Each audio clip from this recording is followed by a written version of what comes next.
Y'all know what it is. Y'all know who it is. It's your boy Pharaoh, the God always on the job. I got 5 Let's Talk. And as always, it's real talk. Raw talk. And y'all know it's that time again. To tell a friend, to tell a friend, to tell another friend. Share, like, and subscribe. Don't hide. It don't cost you much to touch. So go ahead and reach, hit that like button, hit that subscribe button, and tell a friend to tell a friend. Welcome to another episode of I Got 5 Let's Talk, the War Report, and I'm your host, the man behind the voice, Pharaoh the God. Welcome everybody to another edition of the War Report. Iran continues to defend itself. America continues to take losses, and their military might is wearing thin. Since the beginning of this war, America has actually had no leverage at all in this war. We seen Trump talk about closing the Strait of Hormuz. We see how that goes. We see Trump saying we're going to do this and that. It never goes according to plan. America is spreading itself real thin. Why? Because not only are they backing the war in in Israel, they're backing Israel, they're also backing the Uzbekistan? What is it? Ukraine. They're also backing the Ukraine war and resistance that's going on with Ukraine in Russia. So when Ukraine runs low on ammunition, missiles, fighter jets, technology, they have to call on America. But America is getting so tied up into the war in Iran and doing what Israel says do. How can America respond to all places at once? Not only do they have their negotiations and trying to get to be able to use African airspace or dealing with insurgents or political situations outside of Iran and Israel. America has bases in a lot of countries in that region. And a lot of the countries that's in that region are not backing America or Israel. So what does that say when said countries want America's military bases eradicated from their country? Because the way Iran sees it is if you have an American base in your country, you're part of the situation. And more than likely, your soil is going to get bombarded with bombs, drones. There's going to be an attack. But America is too far in to pull out now. America has caused the uncomfortability internationally. And they're going to have to answer for that.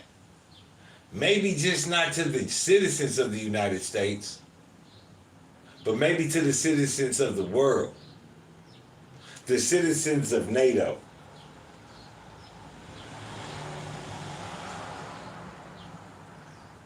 Because these people in this region have always been under attack by some type of rebel group. And as we learned yesterday,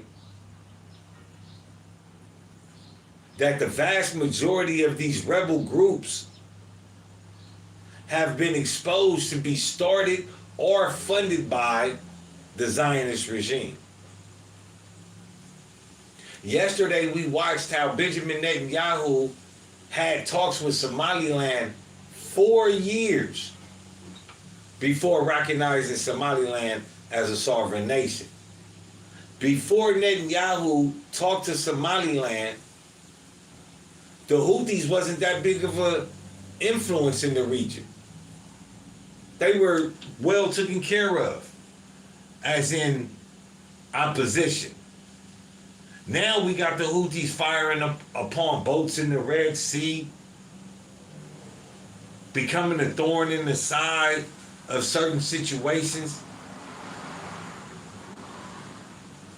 And it just leads me to ask, who is the father of all these insurrections, of all these insurgents? And when I keep looking, there's only one group of people that keep coming up. Mossad. That's where a lot of these suspected terrorists and leaders are actually from. So before we get into the content today, make sure you hit that like button. And if you feeling good, hit that subscribe, man. The podcast is not monetized, nor will I think it will be monetized. I always have a very unique opinion about foreign politics concerning America. And when it comes to that, I gotta pay for that. But at least it's raw, it's truthful, and it's unfiltered. Let's get into this content. His own ships get swarmed by cheap Iranian drones and Russian hypersonic weapons that the U.S. defense systems apparently could not stop. Where is the greatest military in the world right now? Where is all that tough talk? Look, I am not even joking. Reports say the destroyers took direct hits. Iranian engineers built those drones in their own workshops, paired them with Russian hypersonic tech. Necesitas una tarjeta de crédito.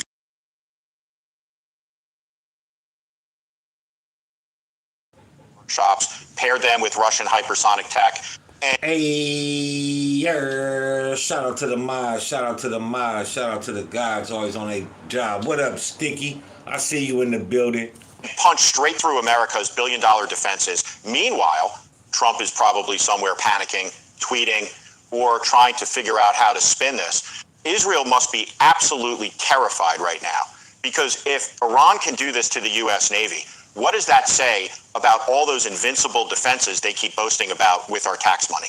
This is not just another skirmish. This feels like a turning point. How did a country under heavy sanctions pull this off? How advanced is the secret cooperation between Iran and Russia? And most importantly, what is Trump going to do now that his bluff has been called so publicly?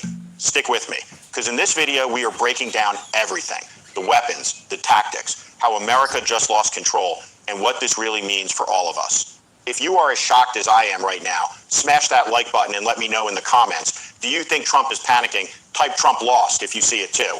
All right, let us dive in. Man, where do I even start? Just hours after that so-called ceasefire, Iran did not hesitate. They went straight for the throat. 2 U.S. Navy destroyers, advanced Arleigh Burke-class warships, packed with millions of dollars worth of the latest radar and missile systems, got absolutely hammered in the Gulf. 200 homemade Iranian drones, 50 Russian hypersonic missiles. That is it. And America's billion-dollar Navy is now on fire. Let me walk you through what actually happened, because the mainstream media is already trying to downplay this. It started around 2:17 a.m. local time. First wave, over 100 cheap, slow, moving drones launched from the Iranian coast. Nothing fancy. Just modified Shahed-style drones that Iran builds in underground factories. They flew low in a massive swarm, the kind of tactic Russia perfected in Ukraine. The U.S. destroyers lit up their Aegis radar systems. CIWS guns started spinning. You would think that would be enough, right? 2 of the most protected ships in the fleet, wrong, while the American crews were busy shooting down those slow drones. The real punch came in. 50 hypersonic missiles, Russian designed, Iranian launched. These things move at Mach 6 to Mach 8. They maneuver like crazy. They do not fly in straight lines. 1 second they are on radar, the next second they have already changed direction. The U.S. Navy barely had time to react. Eyewitness reports and satellite imagery show at least 7 direct hits on the first destroyer. The second one took 4 confirmed impacts. Fires broke out on both ships. Crews are still fighting to control the damage as we speak. Here is what gets me. Iran did not even use their best equipment. These were homemade drones combined with Russian hypersonic tech they clearly mastered. No fancy stealth bombers, no 5th generation fighters, just drones and missiles. And it worked. Where was the famous U.S. Navy defense? Where was that invincible protection Trump always brags about? The same system that is supposed to protect aircraft carriers could not even protect 2 destroyers. This was not a lucky shot. This was a calculated, well-coordinated swarm attack, overwhelmed the system with quantity and speed, cheap stuff mixed with high-tech Russian missiles, classic asymmetric warfare, and it just humiliated the most expensive military on earth. Israel must be sweating bullets right now, because if Iran can punch through American destroyer defenses this easily, what happens when those same missiles start flying toward Tel Aviv or Dimona? All those billions America pours into Iron Dome suddenly do not look so impressive anymore. Trump promised peace through strength. He said Iran would never dare challenge the U.S. again, yet here we are. American sailors fighting fires on burning ships while Trump is probably locked in a room somewhere trying to figure out his next tweet. This attack was not random. It was a direct message. Iran is saying, you want to threaten us? Fine. We can reach your ships, we can reach your bases, and we do not need your permission. Reports confirm the operation was named something like True Promise III, a clear continuation of their previous strikes. But this time much bolder. The drones acted as bait, the hypersonics delivered the knockout, perfect execution, and the most embarrassing part, the U.S. could not shoot down most of those hypersonic missiles. Pentagon sources are already spinning it as limited damage. But come on, we all saw the smoke. This is what happens when a sanctioned country builds its own weapons, teams up with Russia, and decides it is done being bullied. So tell me, how does the greatest military in history lose control like this? How does Trump explain 2 burning destroyers to the American people? I am going to break down exactly what these Russian hypersonic missiles are and why America has no real answer for them. But first, if this attack shocked you as much as it shocked me, drop a like right now. Let me know in the comments. Was this the moment America lost control in the Middle East? Stick around. It gets worse for Trump from here. Wow. Just wow. Let us be honest for a second. How the hell did Iran pull this off? 200 homemade drones and 50 Russian hypersonic missiles just wrecked 2 of America's most advanced destroyers. This is not science fiction. This is happening right now. First, those 200 Iranian drones, people call them homemade like it is a bad thing. But listen, these are not toys from a garage. Iran has been building and improving Shahed drones for years in underground factories. Under heavy sanctions, they are cheap, maybe $20,000 to $30,000 each, cheap enough to make thousands of them. They fly low, slow at first, then suddenly speed up. They swarm like angry bees. The U.S. Navy's Aegis system and CIWS guns get completely overwhelmed. While the destroyers are busy shooting down dozens of cheap drones, they burn through expensive missiles and ammo. Then the real killers arrive. That is when the 50 Russian hypersonic missiles came in. These things are on another level. Mach 6 to Mach 8, that is like 5 to 8 times the speed of sound. They do not fly straight. They zigzag. They dive. They change direction at the last second. American radar systems were designed for predictable threats. Not this. Russia shared the technology. Iran did not just copy it. They learned how to launch and guide them. Let's deal with some of these comments for the second. It's not about fear. It's about recognizing the manipulation of the placement of fear. I don't want people to be scared. I don't want people to fear nobody. But I want people to understand that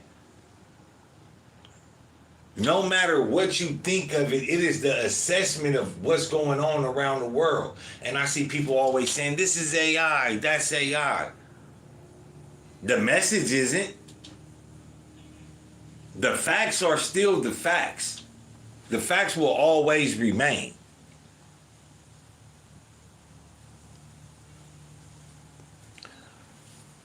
sometimes you have to sit back and see the discrepancies across the board and see which ones are actually discrepancies and which ones are false. Because a lot of things Trump says, a lot of people love to run with it. But it's fake news. But then, when somebody is exposing the truth and giving you initiative to have a different understanding or a different outlook, people call it fake. It's always fake when somebody wants you to think for self. When somebody wants you to see the world for what it is, that we are being manipulated.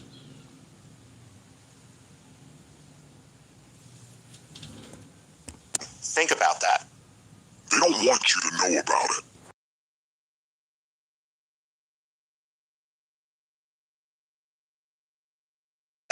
A country that America has been trying to isolate for decades just used Russian hypersonic tech like it was their own, and it worked perfectly. The drones acted as decoys. They forced the American ships to reveal their positions and exhaust their defenses. Then the hypersonics punched straight through, direct hits, fires, chaos. Now, compare that to what America and Israel have. The U.S. spends billions on F-35 jets that still have software problems. They spend hundreds of millions on each destroyer. Israel gets billions in American aid for Iron Dome, a system that is supposed to be the best in the world. Yet here we are. Iran, with far less money, just made all that expensive technology look stupid. This is the power of asymmetric warfare. Iran does not try to match America tank for tank or ship for ship. They found the weak spots. Cheap drones in massive numbers, plus high-speed hypersonic missiles, low cost, high impact, smart, ruthless, effective, and the most embarrassing part, Iran built most of these drones themselves, despite sanctions, despite constant threats, despite Israel and America bombing their facilities. They kept going. They innovated. They got help from Russia, yes. But they did not beg for it, like Israel begs for American money every year.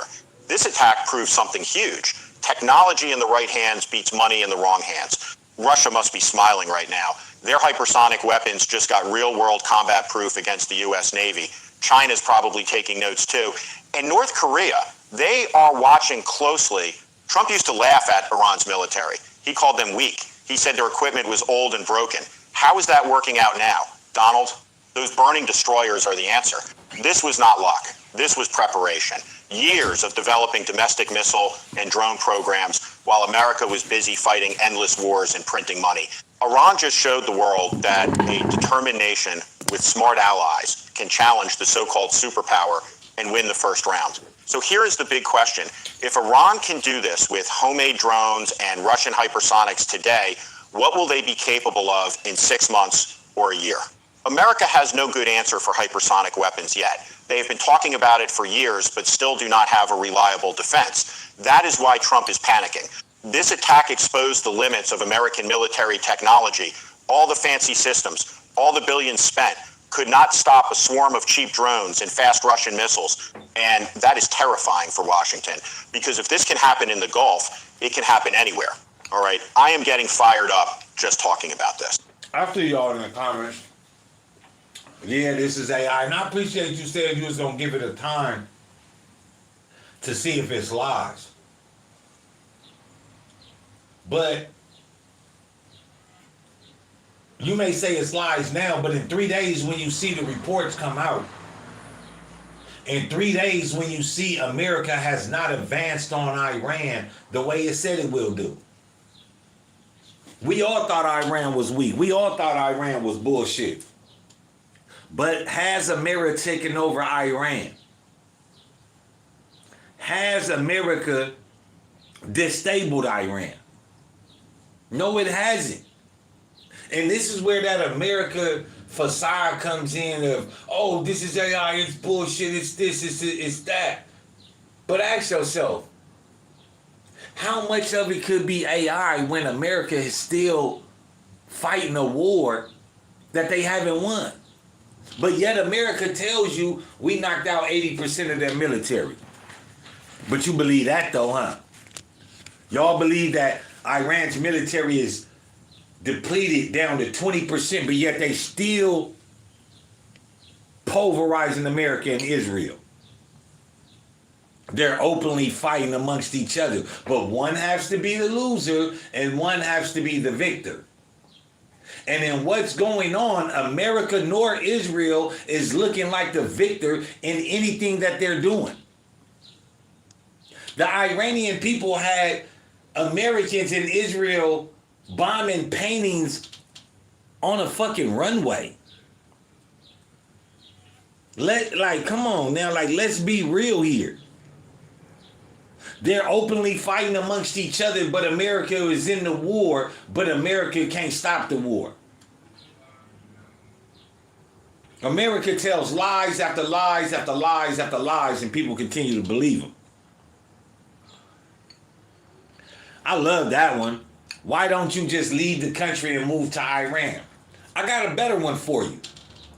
How about all you Caucasian crackers that's fucking up America and been fucking up America since you invaded this country? How about y'all take y'all ass back to Europe? How about that? This is not a Caucasian country. Least you fucking forgot. I love it when people say, oh, if you don't like it in America, then go somewhere else. If you are so racist and you hate blacks so much, won't you go back to your Caucasian European Caucasus Mountains?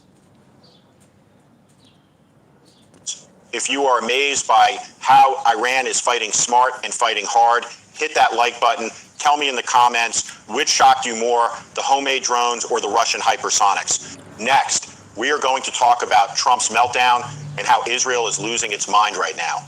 You are not going to want to miss this. Stay with me. Man, I cannot even believe what I am seeing right now. Trump, the guy who kept screaming, I made the military stronger than ever, is completely losing it. 2 U.S. destroyers on fire, and the so-called strongest leader in America does not know what to do. First, he went silent for hours. No statement, no press conference, just radio silence. Then the tweets started coming, and they are pure panic. He wrote something like, Iran will pay a very heavy price, and this is Biden's fault. Even though he has been... That's the freedom. I could bite the hand that feeds me because it's not biting the hand that's feeding me. I have a right as an American to be critical of this government. I have a right as an American, I can say what I want to. Yep. Well, you need to go look at BBC News, CNN News, Channel 7 News, Rutgers reports. Yeah, but I'm going to let y'all continue to say that. In office for months. Classic Trump. When things go wrong, it is always somebody else's fault. But here is the truth. He is panicking. Sources close to the White House say he is screaming at generals, demanding options, and then rejecting them because he does not want another war right before midterms. Where are the aircraft carriers? Those massive floating fortresses Trump loves to brag about. The USS Abraham Lincoln is hundreds of miles away. The other ones still sitting safe in port or too far to respond quickly. Why? Because they are scared. Scared that if they sail closer, Iran will hit them too with the same hypersonic missiles. This is the greatest Navy in the world. Hiding, Pentagon officials are spinning it hard. They are calling it limited damage, and we are monitoring the situation. Monitoring. Your ships are burning, and you are monitoring. This is the same military that spent trillions fighting in Iraq and Afghanistan, and now 2 cheap Iranian attacks have them shook. And Israel, oh my God, they are even worse. Netanyahu called Trump immediately, begging for more weapons, more money, more protection. Their invincible Iron Dome suddenly does not look so invincible anymore. They are terrified that the next wave of missiles will not be aimed at destroyers. But at them, Trump promised peace through strength. He said... And nobody's clarified all the damage, nor the 4,000 protesters that were slaughtered and murdered in Iran. The only people that's reporting that is Western media. Now you see how this is starting to play out. Western media denies things. Iran clarifies things. Western media clarifies things. Iran denies things. Why are we only believing America? Like news isn't news. Like Trump didn't tell you about fake news. Iran was weak. Bob told us that they were going to test.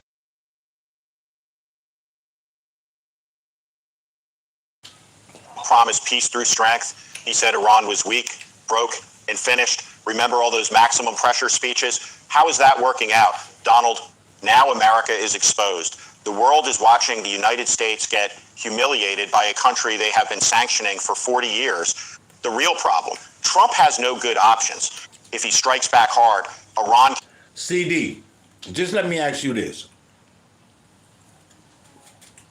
Just let me ask you this. Is America winning this war? Is Israel winning this war? Or is Iran winning this war? America is the greatest navy of all time. But they haven't put out the fire yet. You said yes, but yes who? Yes Iran? Yes America? You can't be saying yes Israel and America because they don't control shit yet. The Strait of Hormuz is still closed. They are not receiving nothing. Gas prices and oil prices is going high, higher than giraffe pussy. But you're telling me America and Israel is winning the war. Yeah, all right. and close the Strait of Hormuz, and oil prices go through the roof. Americans will feel it at the gas pump. If he does nothing, he looks weak. His base will turn on him. If he sends more ships, they might get hit too. He is trapped, and he knows it. This is what happens when you overestimate your own power and underestimate your enemy. Trump thought sanctions and tough talk would break Iran. Instead, Iran got stronger, smarter, and more determined. Meanwhile, American taxpayers are footing the bill for damaged destroyers that cost over $2 billion each. $2 billion damaged by drones that cost less than a luxury car. How does that make you feel? The empire is showing cracks. The indispensable nation is suddenly very dispensable. Allies are questioning American protection. Even Saudi Arabia and the UAE are staying quiet. They do not want to be next. Trump built his whole image on being the tough guy who makes America respected again. Right now, America looks vulnerable, reactive, and out of control. This attack did not just damage 2 ships. It damaged the myth of American... Jerry Westbrooks, yeah, you a fool. You a fool thinking oil prices is down. Oil prices is up. Gas is up in America. Food is up in America. Electricity is up in America. But you say oil is down? If oil was down, why would America be selling their oil? I promise it. I mean, I appreciate it.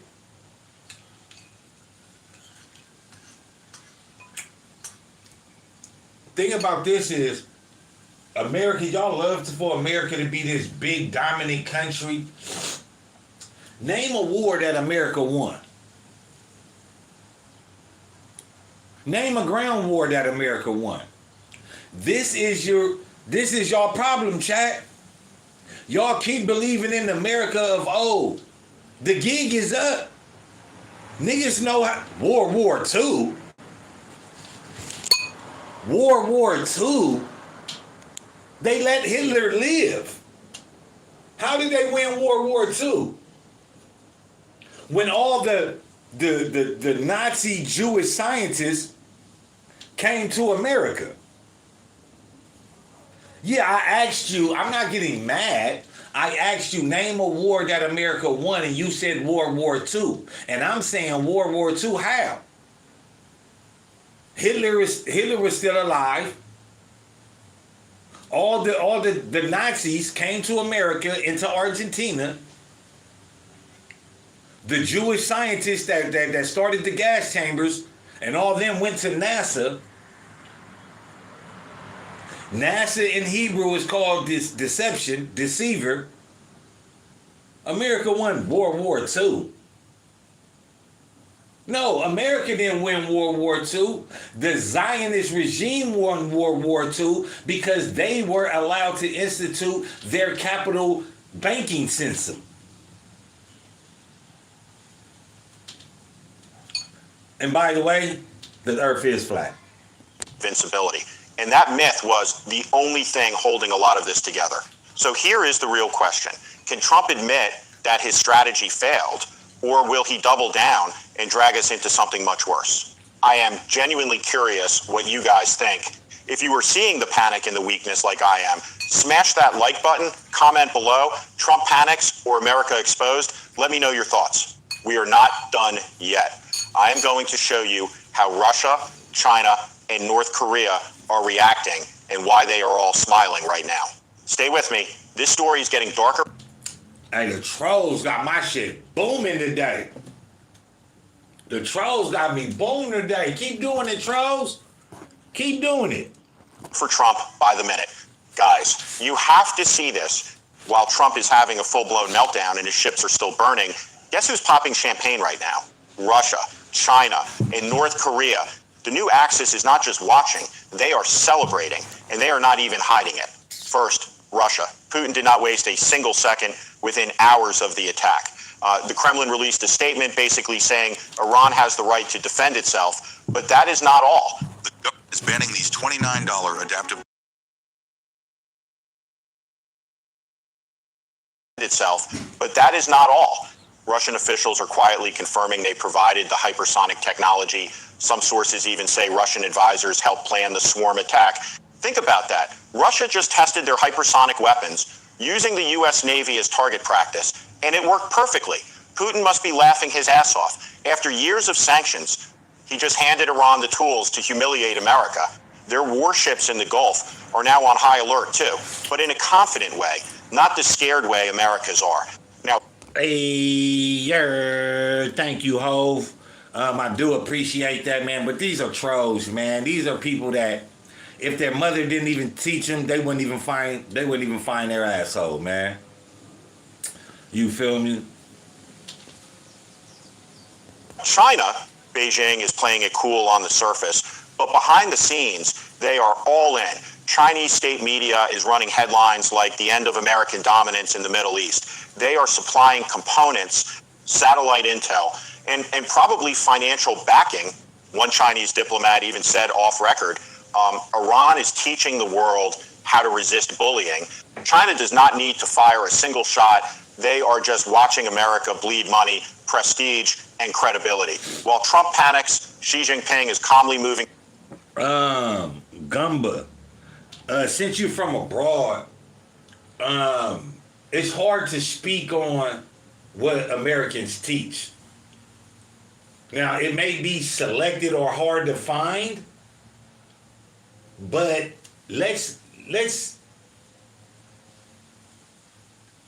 keep it in perspective, because if you're a foreigner, you've been guilty of the same things. If you're a foreigner, you are guilty of withholding the truth from the world, which you know you are.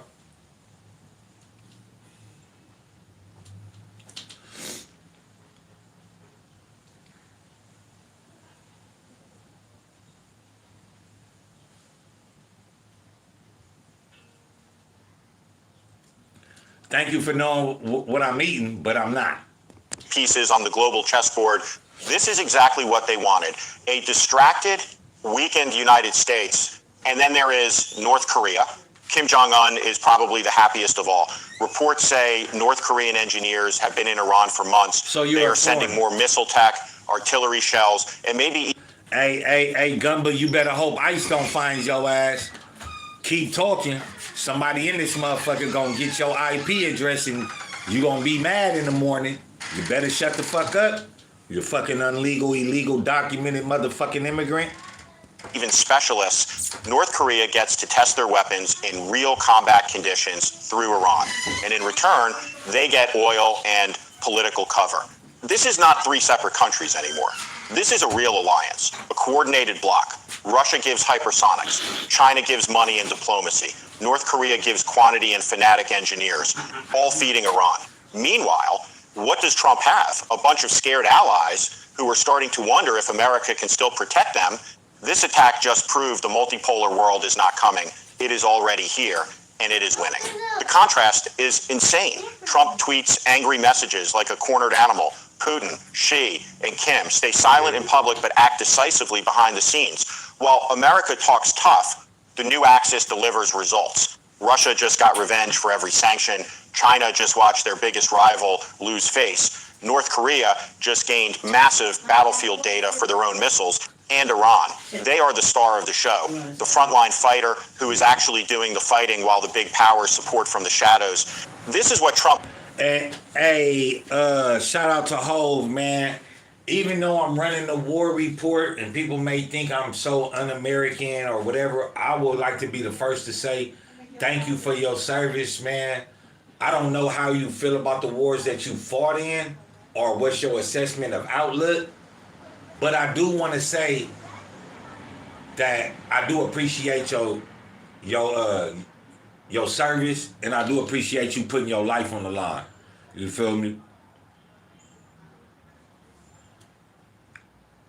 No. I wasn't talking to you, Hove, in the disrespectful way of what I was saying to the other people, like Gumba and all of them. No, I was just, I appreciated you agreeing with the World War II statement, and I just wanted you to know, I appreciated your service, because I'm running the war report, and I know how it looks that I could be un-American, or, it could perceive that I'm for Iran, but I've said many a times, I'm on no side of this war. I'm on the side of right and wrong. And if you look into the facts, and if it just happens to be Iran was attacked for no good reason, then I am on the side of Iran defending themselves. Because I am tired of America using our military and our servicemen and women for other people's propaganda and agendas. Mainly Israel's. I do not appreciate that American lives have to suffer for an agenda that is not acceptable to American way of life. We don't really give a fuck what they do over there. But those that do go over there, I do appreciate their service.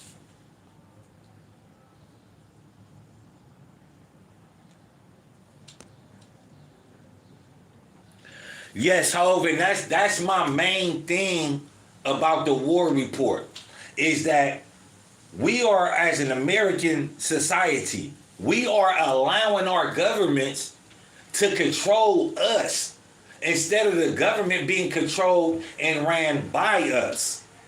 This is what I'm trying to get the world to see. We don't need to be over there in Iran. Because guess what? Even if Iran been yelling death to America for 9 million years, have they ever dropped a weapon or shot a missile over here to America? No, they haven't. They haven't. So why would I care about what the fuck is going on in Iran? Why would I care about Iran saying death to America? Iran ain't got no shot in the dark in a million years to shoot a missile over here in America and it hits. It just ain't gonna happen. And as an American, I have the right to speak up and out against this. Why? Because it is not just harming us as Americans, but when we look on a global stage, this war is nonsense and senseless. It has nothing to do with the world, and it has nothing to do with American citizens. Now that we are in this war and people want to say, oh, this and that, AI, this, it's fake, this, and that, has Trump mounted a response of retaliation that took over or depleted the current regime in Iran? No, they haven't. No, they haven't. And I am yet to believe that America has gained an inch in this war, because America has been so full on itself about the bullying system and being a dominant factor without treating people with respect and responsibility and compassion. This is why I'm speaking out about it. So if I'm un-American for speaking out for the un-American things that my government is doing, so fucking be it. Never understood. He thought he could isolate Iran. Instead, he pushed them straight into the arms of Russia, China, and North Korea. Now that alliance is stronger than ever. The Strait of Hormuz. Russia and China have all... Hov, I don't even think that Trump wants to really actually be in the war. I think what happened with Trump is when he took that $250 million donation from those dual citizen Israeli couple, man and husband and wife, that's when we actually seen the shift in Trump's foreign policy. When he accepted that $250 million, that's when we seen the shift in everything that Trump does. Iran could say what it wants to say for the last 100 million years, death to America, but they ain't never done nothing to Americans. If anything, their beef is with Israel. And that's where it needs to lay, and that's where it needs to stay. And for the people that's in the comments talking about, I just gotta believe that you're pro-Israeli. You're pro-Zionist. Because you can't be American supporting this war when everything about this war is bringing about the destruction of American civilization and ideology and dominance. If things are totally different, if you sit up here and you think that Israel is gonna be America's friend when it becomes the dominant, or if it becomes the dominant factor in the Middle East, do you actually think Israel is gonna listen to America? No, they won't.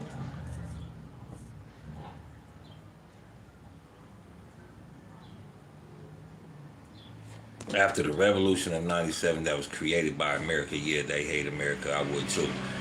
America hates them for nationalized their oil in 79.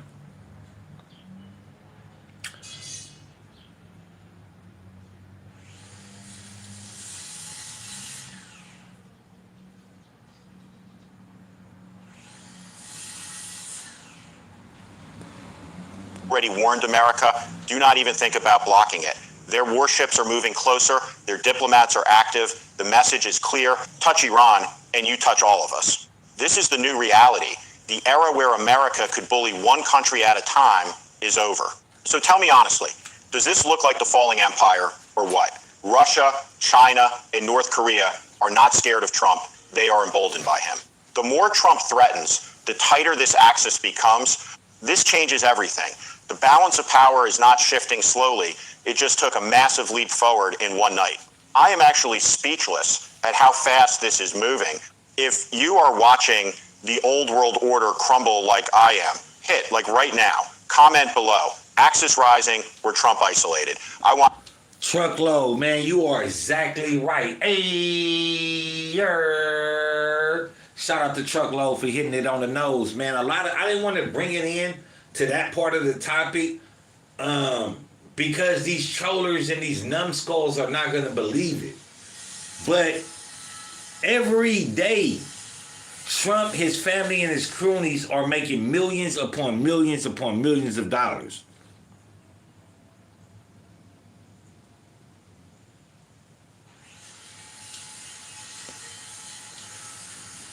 So Truckload, I definitely appreciate that, man. A lot of people don't see that. You bring your ships right close enough to set off the natural flow of commerce. You bring your ships close enough to where you can affect the market. But trolls and people don't see this. You're affecting the market at what game, though? This is the reason why NATO doesn't like to be a part of NATO anymore.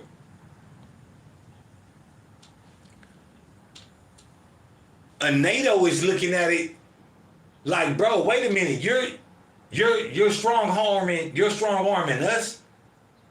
What if we want to pay the 2 million toll fee to come through Iran and to get our commerce shipped to the world? America is saying no. Why? Because they want to strangle the rest of the world into applying pressure on international avenues in order to press international diplomacy upon Iran. But Iran ain't going for it.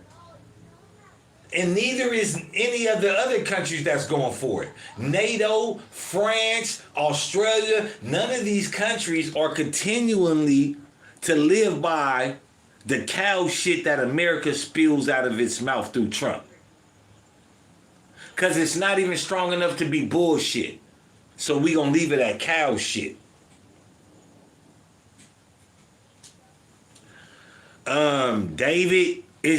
America is on the path of trying to defend from supersonic missiles, but they have none right now. You going upstairs?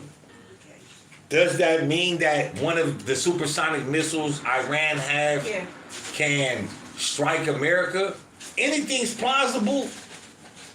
Anything is plausible. This is my dad. But then you have to worry about America's true allies and the things that actually benefit America.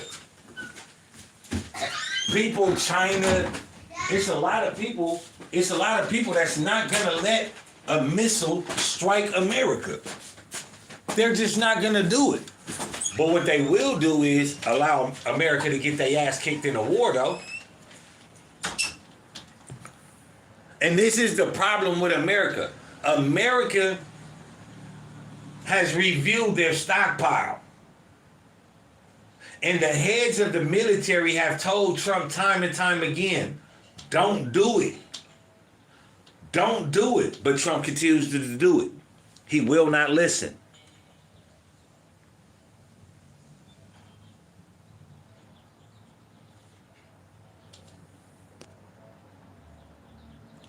Julian, I used to stand with Trump.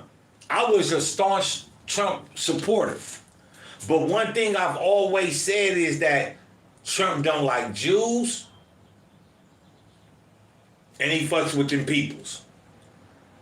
But this is the reason why I speak out and I make the war report. To expose the lies in Trump's briefings. To expose the warnings that Trump was given. To expose the failure of Trump's business dealings within the last couple of years. Trump's foreign policy, I am totally against. But when we talk about civil America, when we talk about the soil, yeah, I believe Trump can make it right. But Trump fucked up now. Because he took that $250 million and he have to answer to that husband and wife. He has to.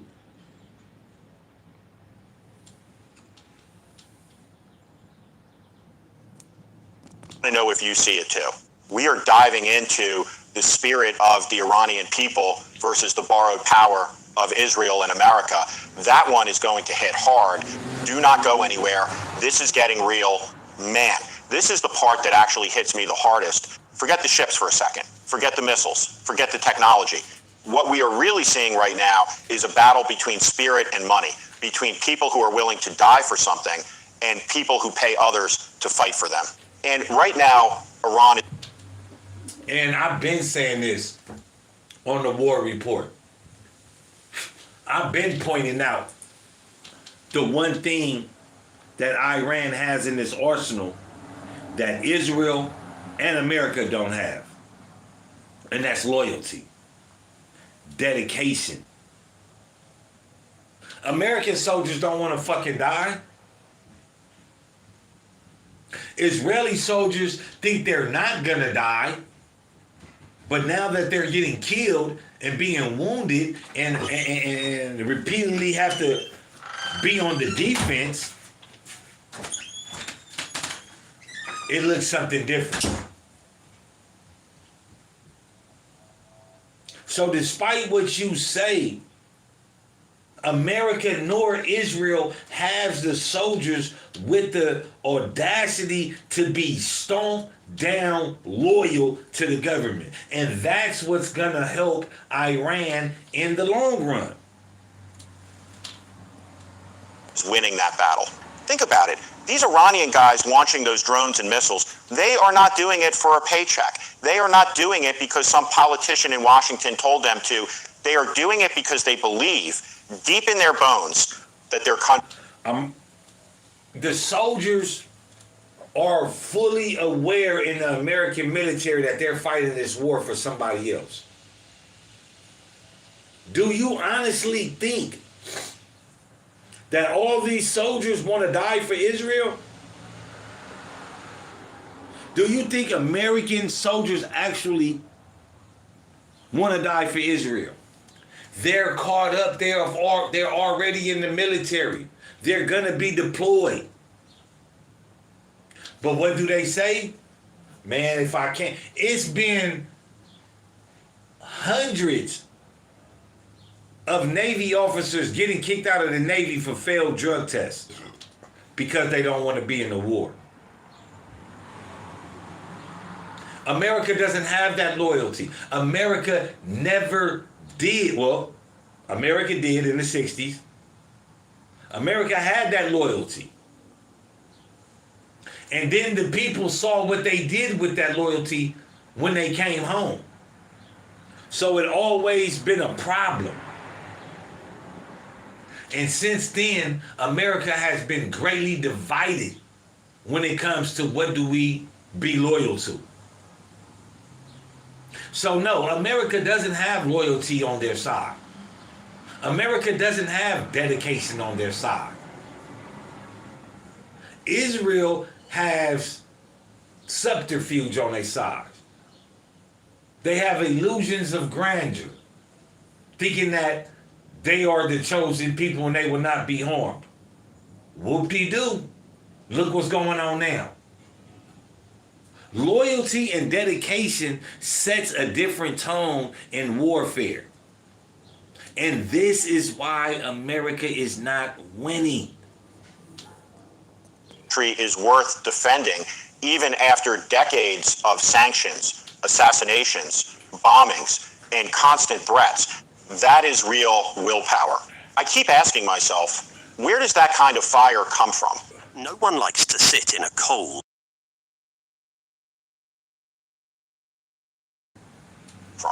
Iran has been under maximum pressure for years. Their economy crushed, their scientists killed, their cities threatened every single day, and yet they did not break, they did not kneel, they built their own drones in caves. They mastered hypersonic tech under bombs. They stood up when the whole world told them to sit down.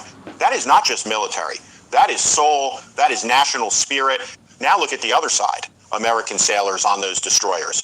Brave guys, do not get me wrong. But they are there because they signed a contract. Many of them joined for college money or benefits. Their leaders, Trump and the generals, they are playing chess with other people's lives while sitting in air-conditioned offices. When things get hot, they tweet, they spin, they look for the exit. Israel, even more obvious. They rely on American money, American weapons, American intelligence. Every Iron Dome missile that gets fired, paid for by U.S. taxpayers. Their tough talk sounds strong on TV, but when real pressure comes, they immediately call Washington crying for help. And that is the critical, crucial turning point of this war. Everybody is seeing that Israel cannot handle its own. And that without America, Israel will be obliterated. The world is seeing at this time it's not America that's causing all the friction, but it's their friends, the Zionist regime. So when you see people in war and all this conflict and confusion and subterfuge is floating around, It's gonna be a few wise nickels that's gonna clean themselves up and start telling everybody, yeah, this ain't what you think it is. And that's the crucial part for America. People, I mean, the crucial part across the board. People are realizing, whether they want to put it side by side, America and Israel, but they now know who is causing mass confusion in the world. America citizens are seeing now that every missile, everything that Israel has to offer to their military, as soon as it gets destroyed, people like me have to pay for it. And we're tired of it. We're tired of it. If you want to give Israel money for bombs and shit like that, go ahead and do it. Just, you stay out of the war. If they get beat with our weapons and our missiles, okay, that's on them. We tried, we looked out, you got fucked over. Next time you gonna know not to be bothering nobody. But the American citizens are tired of being strangled at home for somebody else. And if you are an American and you are cool with giving billions and trillions of dollars to Israel, why don't you fucking move to Israel? One side fights with borrowed power, the other fights with inner fire. This is not new. History is full of examples. Small nations with nothing but heart beating, giant empires, Vietnam, Afghanistan. How am I a traitor? James, how am I a traitor? Because I am critical of what the government is doing? So I'm supposed to just allow my government to run around ravage, like a ravaged beast with rabies. I'm just supposed to just sit back and say, yeah, that's my government. That's what we do. We commit genocide and we kill people and we strong arm people for robbery. We strangle the whole world. We jack up like you. That's not me. If you want to say that I'm a traitor because I'm speaking out against the American government, then oh well. That's your illusion. I'll let you run with that. But I'm sure that Hove can tell you in this chat, he'll tell you, I ain't no traitor. I got a right to speak out about my government. That's cool. I'll be a traitor all day, and you damn right I'm a Muslim and I'm proud of it. Afghanistan. Now Iran is writing its own chapter. These Iranian men and women, they grew up hearing stories about how their ancestors resisted empires for thousands of years. They see themselves as the new generation carrying that torch. They are not fighting for territory. They are fighting for dignity, for the right to exist without being bullied by superpowers. That kind of belief is dangerous because you cannot sanction it. You cannot bomb it away. You cannot. Hey, good looking now, Jeff. Oh, can't even spell. Tweeted into submission. Trump never understood this. He thought sanctions would make Iranians hungry and weak. Instead, it made them angry and strong. He thought bombing their bases would scare them. Instead, it made them more determined. Every time America and Israel hit Iran, the Iranian people do not run away. They double down. They name their missiles after martyrs. They name operations True Promise. That is not marketing. That is identity. Compare that to the American side right now. America says Operation Epic Fury. Shit, we still waiting on the Fury, Mr. President. I mean, where's the Fury? It's, if you let me call it, it's an epic failure. Look at the differences between the epic fury that turned into an epic failure. America is so still full of theyself. I'm the bringer of good tidings. I'm the bringer of ending of war. Would you knock it off? America is not, we are not that tough anymore. People, what we need to be doing is revising our whole plan. Because we have set back for so long and been arrogant, selfish, bullies, and slave drivers to the rest of the world.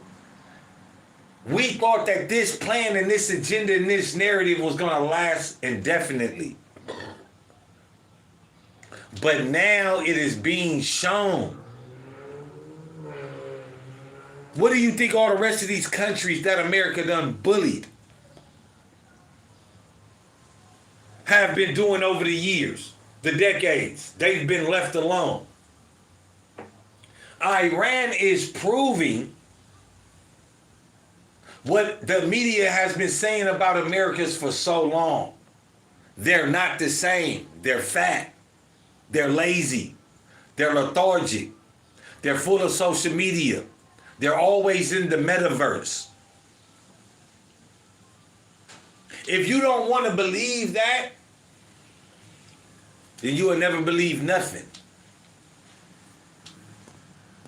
Numbers are down, veterans are disillusioned, young people do not want to die in another Middle East war so that billionaires can keep their oil interests. The spirit is fading, they have the hardware, but they are losing the heart. Israel is in an even worse position. Their society is deeply divided. At Jose Rego, at Jeff, my bad, at Jeff Emmett, you're exactly right. Americans are so arrogant. But the same thing that makes you laugh is the same thing that makes you cry. We, as an American country, got here by being arrogant. We got here by being full, selfish. We got here by being bullies. That can only last for so long. Good times come and good times pass. Bad times come and bad times pass. America has been sitting on top of the throne for decades. Have they improved America's warfare system? Obviously not. Have they improved the living conditions for Americans? Obviously not. Is America falling down by having Trump do these foreign deals? Obviously, yes, they are. See, y'all don't see it. And this is why I'm speaking out against it. Because we lost the deal that made us exclusive and top tier ready. We had exclusive deals with China. Exclusive deals with Saudi Arabia for their oil, that anybody that wanted to buy Arabian oil had to do it in American dollars. Had to. That's what made America so prestige, because the money. But if you fall back and you look what happened to Venezuela, when they got too much on the oil, they started to do the same things that we are doing now. Buying foreign instead of buying domestic. Venezuela started buying everything imported and wouldn't buy nothing that was home-based. The bubble popped. Somebody came in and said, oh, hold on, we'll make a deal with you. And then the power switched. Now that deal that was to America to buy Arabian oil in just American dollars, that deal just went to China underneath Trump. And then somebody told Trump, oh yeah, Trump, listen to this information. You should go over there and kidnap the president of Venezuela and take over their oil. How did that work out for him? Then he took it a step further and said, we're going to take over Greenland because Russia is back there. Greenland is already owned. Why is Trump doing every single step that is doing to put America in bad light and bad standing around the world? If Trump is a true American, why is every step that he's taking is bringing us closer and closer to degradation? Says true to some extent, as most countries will be, but now our unearned arrogant selfishness has completely isolated us. This is similar to pre-Roosevelt administration. Yes. That's and I definitely believe that our arrogance has brought us here. We have been more arrogant than more compassion. Name a country that America took from being raggedy to building it up to a great sovereign nation other than Israel. I'll wait.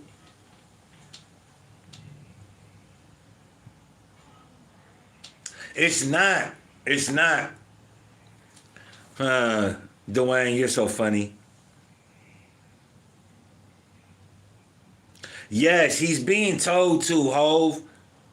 He is being, and this is the thing. I definitely, I was a Trump supporter. When it comes to American policy, domestically, I'm for Trump. But when it comes to Trump's foreign policy, I'm totally against it. I don't care how many times Iran said death to America, they have never did anything to America. They have done nothing to America. So when you go and say, well, they've been saying death to America since 1953, who gives a hootenanny? You act like they stepped on your new J's, your new Balenciagas. You feel me? Come on now. This is all we have to say is why we're going to attack Iran is because they said death to America? No. Yes, King Khufu. Yes, we know that Trump has limited power.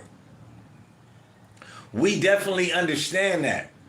But that seat has influence. That seat is bought. So whoever is in that seat has to give up, have to compromise themselves, let's say to speak, because certain people help them put them in that seat. No, they don't have real power, but they have power to manipulate a war, though. They got power to fuck us up and send us in the wrong direction. I think everybody knows Trump doesn't have real power. Jeff Emmon, and that was a thing in 1953 when America overturned a government because they wanted to nationalize the oil. And America, if you look at the facts, America is sticking their nose in Iran's business for no good reason. In 53, they wanted to nationalize the oil. They started doing all the nonsense, killed somebody, issued in the Shah of Iran. That didn't go so well. Then we had Ayatollah Khomeini. And he was a big mouth about fuck America. But even he didn't send no warning shots to America. Long live Trump.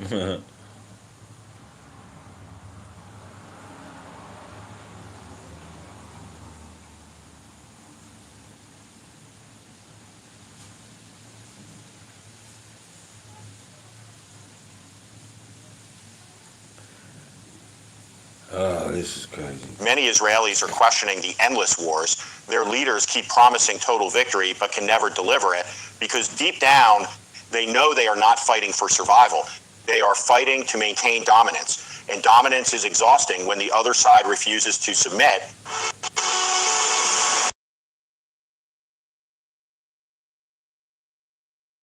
The other side refuses to submit. This is why Iran... Yes, Ho, I think it's a little bit more different, right? I I think it's more than just oil and power. If you look at what Israel is doing and what it's been doing, Israel has the Greater Israel Plan. They want to control from the Nile River to the Euphrates River.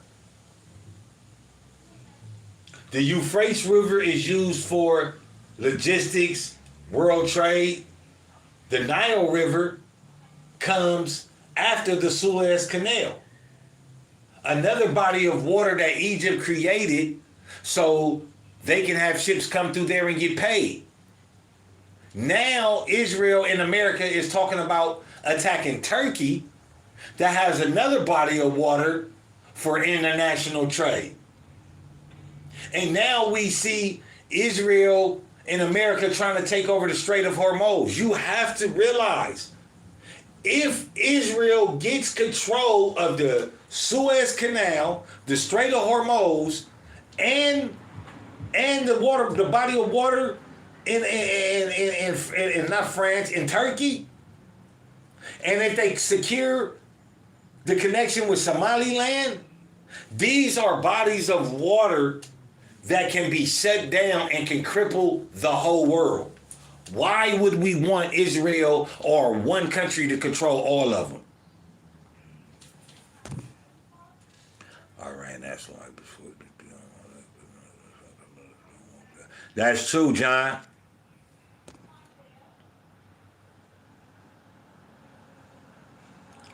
Yes, the Mediterranean. You right, ho. Old head games. If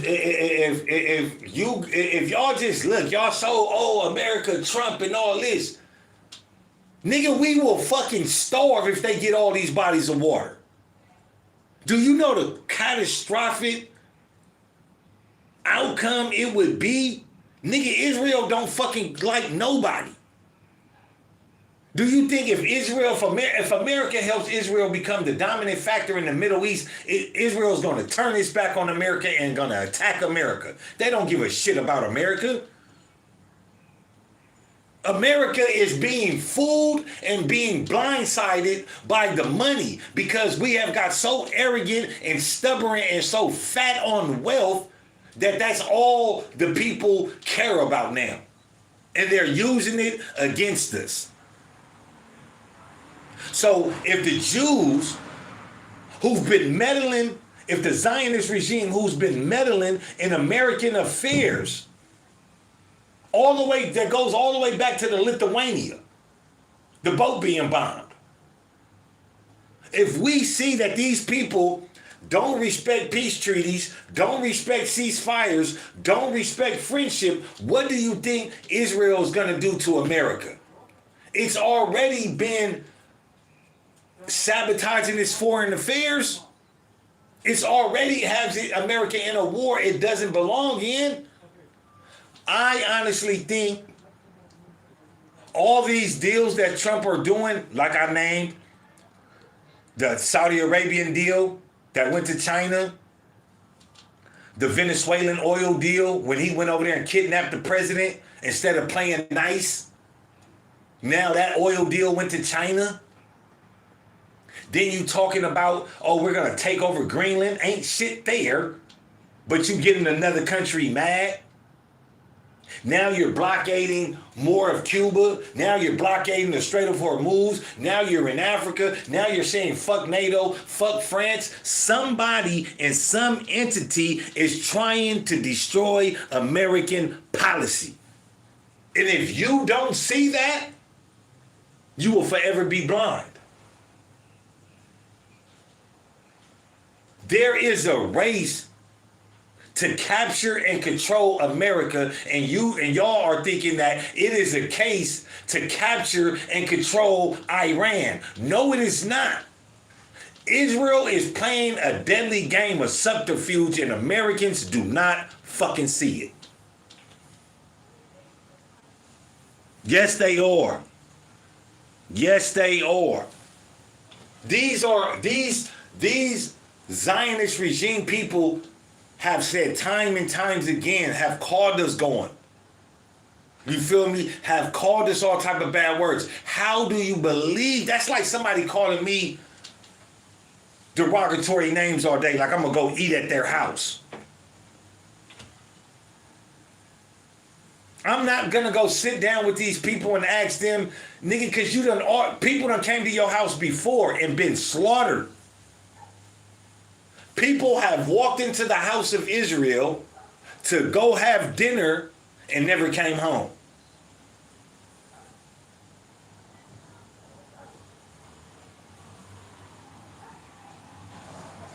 Yes, ho, we sit down with them, but it's been the manipulation, the mental manipulation that we are still in the thought process that Israel is for everybody, or Israel is a friend to everybody. When the Zionist regime shows time and time again that they are for self. And what the Zionist regime is doing now is what America did years before to become a dominant factor in the world. They are committing atrocities. They are committing genocidal behavior. They are committing war crimes. They are depleting the political spectrum around the world. Because if you have no political spectrum, if you have no one to tell you that you're doing wrong, that means everybody else is going to get in line once you become big. That's what happened in America. And Israel is taking that page out of America's book and is implementing that right now in our face. And yet we don't see it. Old head games, man. Thank you for the troll, man. Please keep trolling, man, because them comments, they help my algorithm, man. And maybe one day the YouTube power is going to say, you know what? His comments be popping. He be having them likes. He be getting them views. Let's go ahead and get him monetized. Even though I know it ain't going to happen. But keep trolling. Don't stop. Keep hitting them comments, man. I love it. No, ho. Hey, listen. At I Got Five Let's Talk at the platform podcast, we love trolls. We love trolls. You can cuss in the comments. You can say nigger, spit, wetback, honky, cracker. You can say all of that. I don't have no monetization issue. So if that's what y'all want to do, please do, because them comments is going to help put me into somebody else's algorithm. So thank you very much.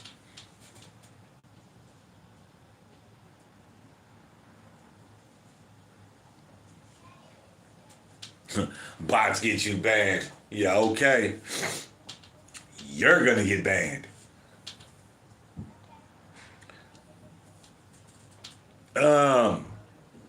But let's run some more of this content, though. Hove and everybody else, man. Let me take this time out to say I appreciate everybody that's been here, everybody that's rocking with me in the comments, indulging, hitting that like button. Please be reminded, this is not a monetized page, so likes, comments, and subscribes would help. I definitely just want to be in the algorithm. I really don't care about being monetized. I care more about the information and breaking down the subterfuge walls. I'm here to give knowledge or help just think of something in a different light or see this war for what it is.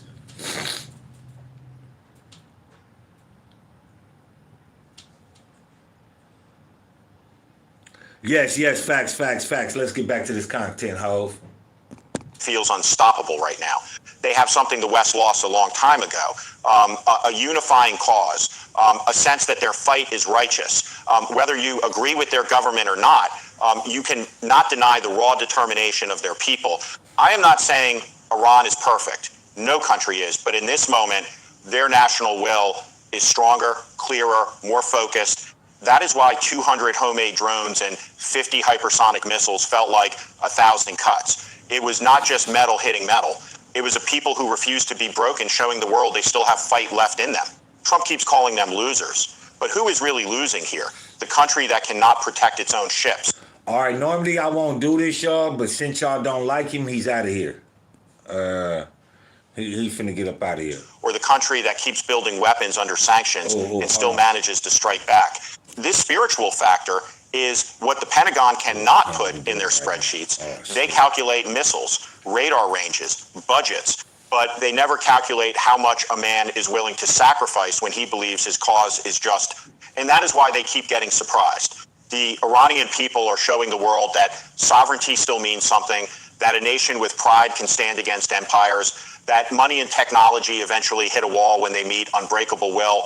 This is the real shock of the past 24 hours. Not the burning ships, not the failed defenses, but the undeniable truth that spirit still beats gold when push comes to shove. So I ask you honestly, if you were in their position, sanctioned, threatened, cornered, would you have the same fire? Would your country, because that is what we are witnessing, a nation that chose dignity over submission. And right now, that choice is paying off in ways nobody in Washington expected. This changes how future wars will be fought, not just with better weapons, but with stronger hearts. I am really moved by this, not politically, just as a human watching other humans refuse to bow down. If this part hit you too, if you respect that kind of unbreakable spirit, smash the like button, comment below, Iran spirit or will over money. Tell me what you think. Do you believe national will still decide wars in 2026? We are almost at the end. In the final part, I am going to show you how this one attack is accelerating the end of American unipolar power. If you need full dentures but can't deal with the endless expense, accelerating the end of American unipolar power. Stay with me. This has been heavy, but it isn't. Jeff, and that's the thing with this war. America doesn't really understand that through this war right now, it is helping that people actually vote for Trump. I mean, actually root for Iran because of all the things that they are exposing themselves to. And I always tell people, when they try not to expose themselves, they expose themselves always. Important. Guys, sit down for this one, because what we are witnessing right now is not just two ships on fire. This is the moment the entire world order cracked wide open. I am serious. Something fundamental just shifted, and I do not think we are going back for decades. America told everyone, we are the indispensable nation, we run the world, follow our rules, or get crushed. Yesterday, Iran looked them dead in the eye and said no, and the world watched. This is not one isolated attack.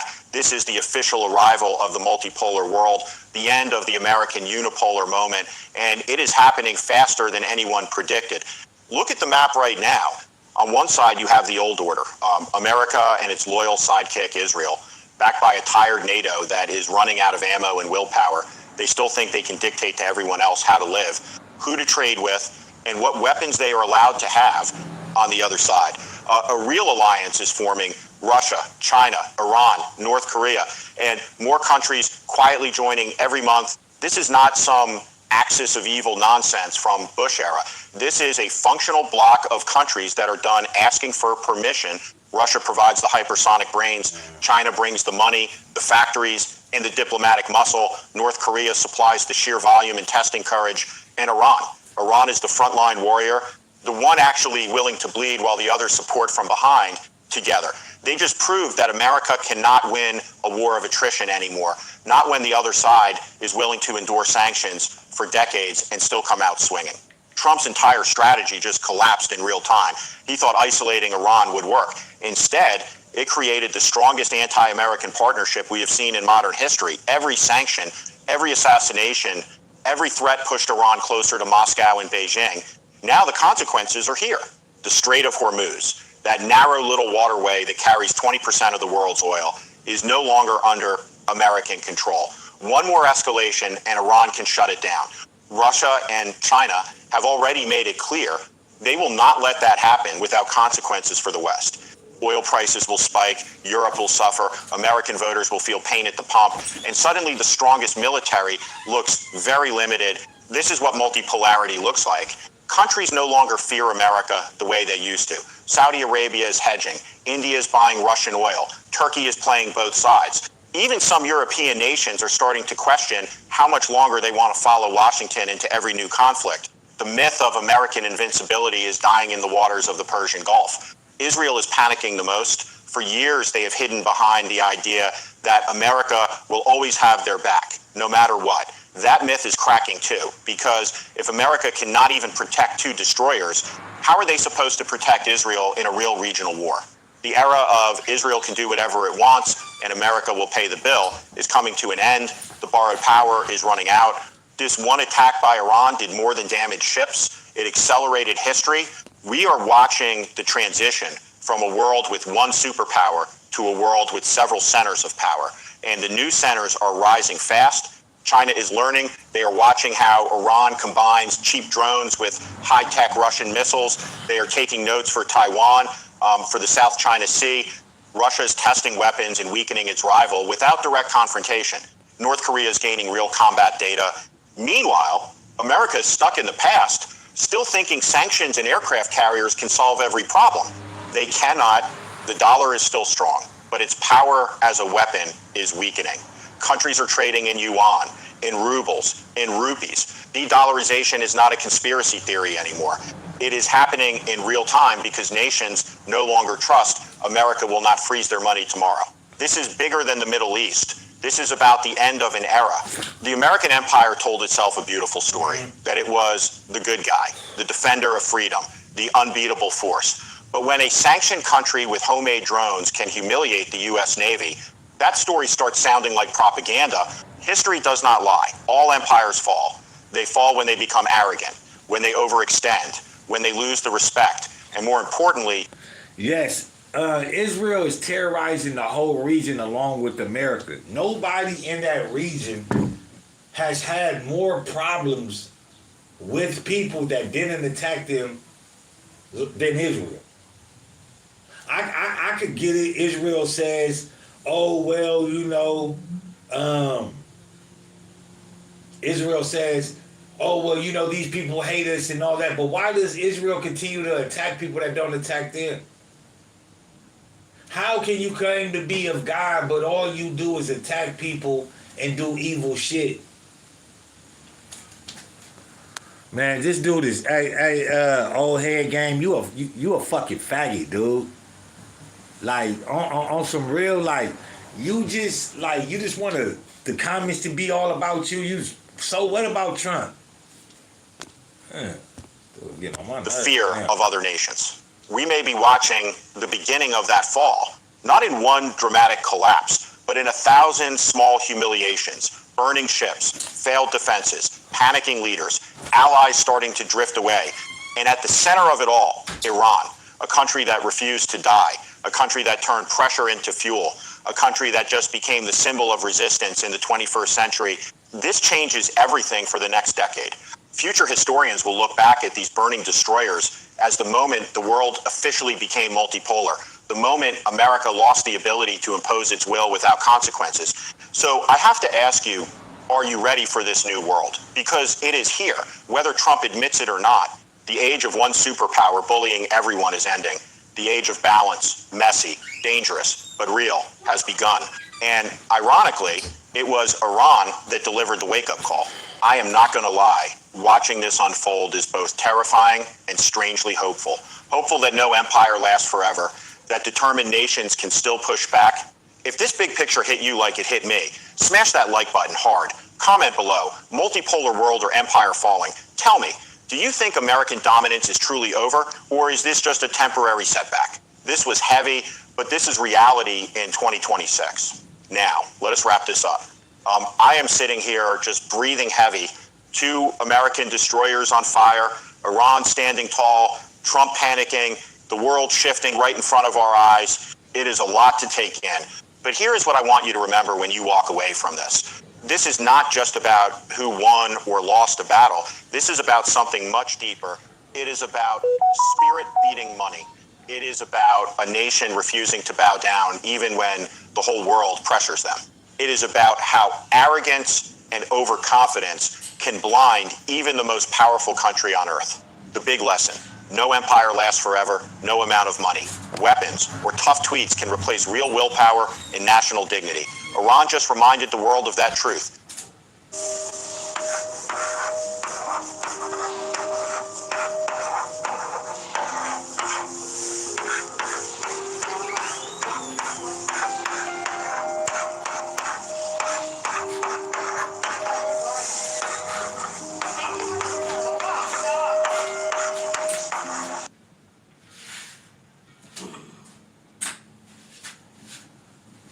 Hey, would you like your very own Shopify store? We're literally, and completely free, by the way. We are live streaming right now. If you click the link that you see below this, we are live streaming. My brother Adrian and I, we're two of... Sorry, y'all. Man, my bad. I had to go do something real quick. But definitely appreciate everybody being here. Now we can hit some of them comments, man. Let's get into some of them comments. Anybody want to comment? Go right ahead.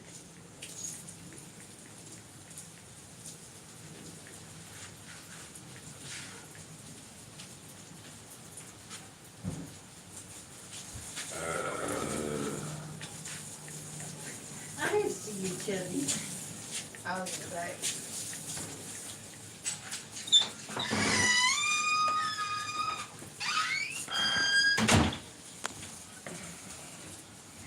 Say, Skip, my man. All right, I got you. I got you, man. Let me go. Let me see, man. One thing, and representation. Right, so Benjamin Netanyahu's Red Sea problems just got a little bit nastier. Oh dear, how sad. Never mind. Because Israel has recognised Somaliland, breakaway state of Somalia, that only Israel recognises. And as a result of that, Somalia has chosen now, with all the Strait of Hormuz access problems Israel is faced with, to put access to the Bab el-Mandeb Strait on the table as well. And Iran's been effectively handed another leverage advantage it didn't even need to build for itself, hasn't it? But like Iran, Somalia has not suddenly become a naval superpower either. It's another case of geography giving them a big advantage. Mogadishu is not parked a fleet across one of the world's most important sea lanes, and frankly, if anyone would do that, we'd have expected more of a military response from the likes of Ansarallah, wouldn't we? The Houthis. But they aren't alone in flexing here. It's not just them with that advantage, because Somalia, sitting on the Horn of Africa as it does, can cause problems for shipping long before they even reach Bab el-Mandeb if coming from Asia, and making shipping potentially think twice if coming from the direction of the Suez Canal if they'll be made to turn tail and head home again.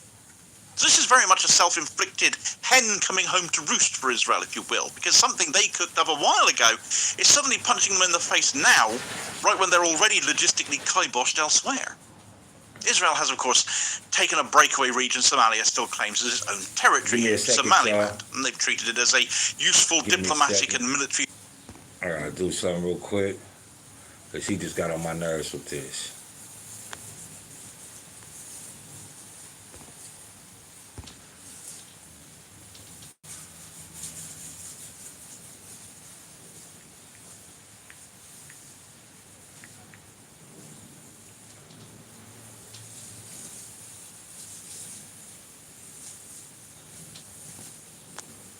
Somaliland, and they've treated it as a useful diplomatic and military foothold near Yemen, and that's what...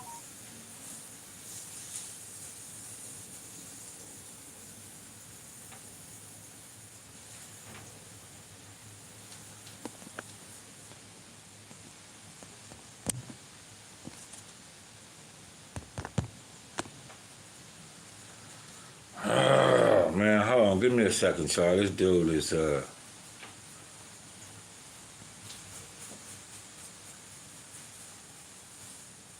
Dude's getting on my nerves, man.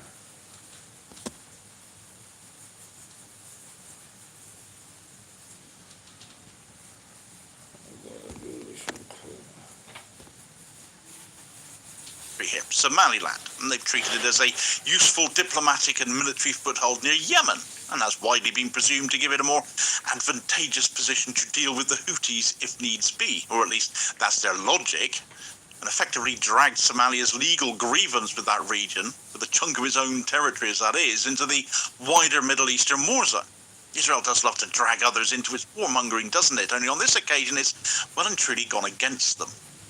Now, Israel recognised Somaliland back in December of last year, after the 12-day war against Iran, the previous June, of course, but well before Trump jumped to Netanyahu's tune and went all in again at the end of February. It's worth keeping that in mind, because all the noise around shipping bans and which strait is shut, which isn't it both or is it neither, gets too far ahead of itself. Somaliland declared independence back in 1991, and it runs its own institutions, it's got its own authorities, its own security bodies, its own day-to-day control over places like Hargeisa and Berbera. And it did that because Somalia is made up of numerous federalized states, essentially, similar to the US or the UAE. But Somalia has never accepted their formal breakaway, and the African Union, the UN, and almost every state on earth have treated Somaliland as part of Somalia still. Until December, that was, of last year. That was all nations, because then Israel stepped in as the first country in the world to recognize Somaliland and broke that.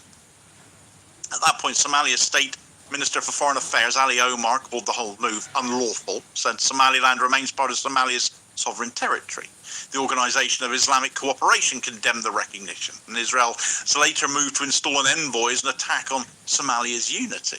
The government in Mogadishu put its objection in the language of sovereignty and territory and legality, which is all very polite wording for one state saying another state has decided to help carve off a useful bit of its coastline without permission. And, well, they're not exactly wrong, are they? Somaliland's coastline is the reason all of this has got any teeth at all. Berbera sits along a stretch of coastline facing the sea route towards Bab el-Mandeb. Somaliland is the bit facing Yemen on the other side of the Bab el-Mandeb Strait. Around 12% of global oil and 8% of LNG are routinely cited as moving through that route. Israel's been looking at Somaliland because it offers that proximity to Yemen that Israel itself doesn't have, and as such, a possible platform against Yemen's Ansar Allah movement, those Houthis, which, as we saw last year, are quite capable and have already made Red Sea shipping a major pressure point over Israel's war on Gaza and wider US-Israeli action in the region. So the inference over Israel's intentions here, they're not hard to grasp at all, are they? Israel didn't suddenly discover a touching commitment to unrecognised breakaway state rights in the one bit of Somali territory with a very useful...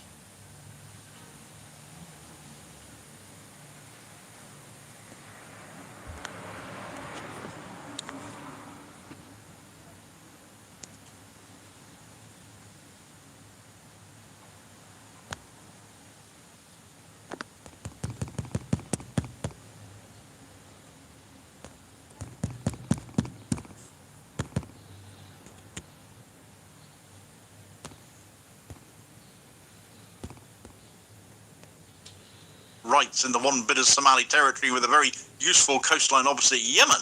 That will be an epic act of hypocrisy given what they're doing with the Palestinian territory.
What they're doing with the Palestinian territory, of course. But the military threat is potentially there, and the Houthis have already warned against any such construction by Israel in Somaliland on Somalian soil. Have you considered going through the UCC process and what I'm talking about, then you are by Israel in Somaliland on Somalian soil. But the bit that seems to have set things off now is that Israel have appointed an ambassador to Somaliland, a chap called Michael Lotem, and this happened just last week. Now, that appointment has sharpened the row even further in the immediacy, because recognition on paper is one thing, and representation and access and possible security arrangements are quite another. Iran's foreign ministry spokesman Esmail Baghai has condemned the appointment as a violation of Somalia's sovereignty, independence, territorial integrity, all of that. He's framed it as part of Israeli interference in Muslim countries once again. Somalia has already objected to Israeli official engagement with Somaliland, including the January visit by Israeli Foreign Minister Gideon.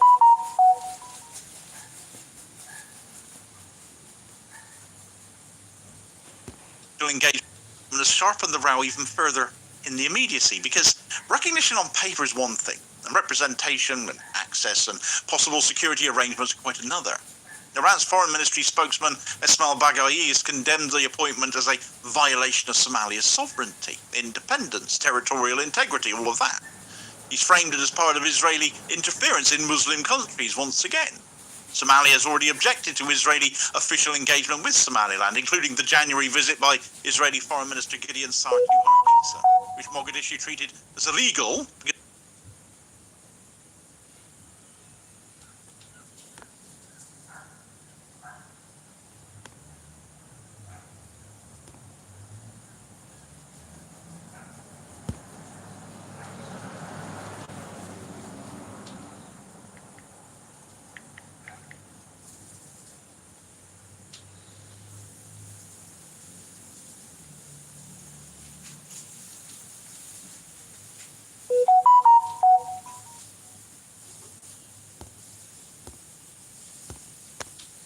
Which Mogadishu treated as illegal because it happened without the consent of the recognised Somali state.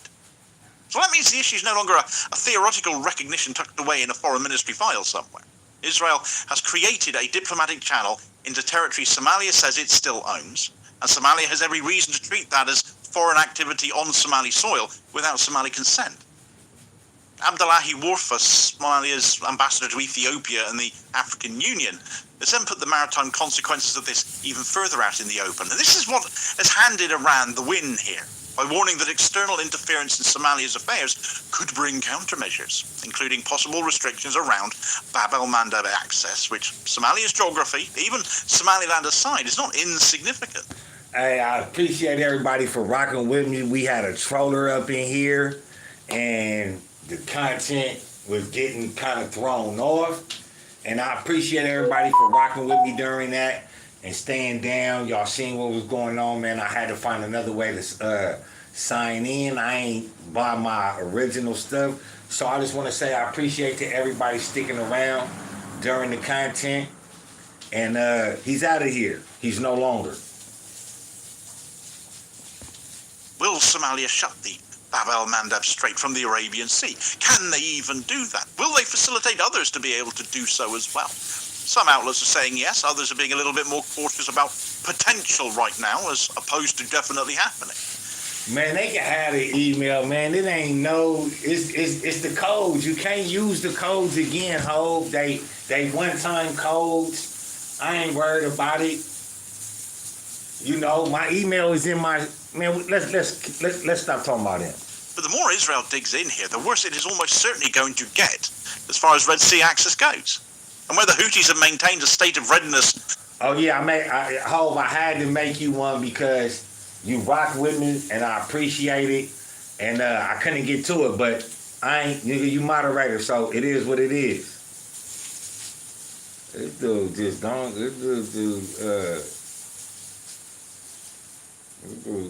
get it up.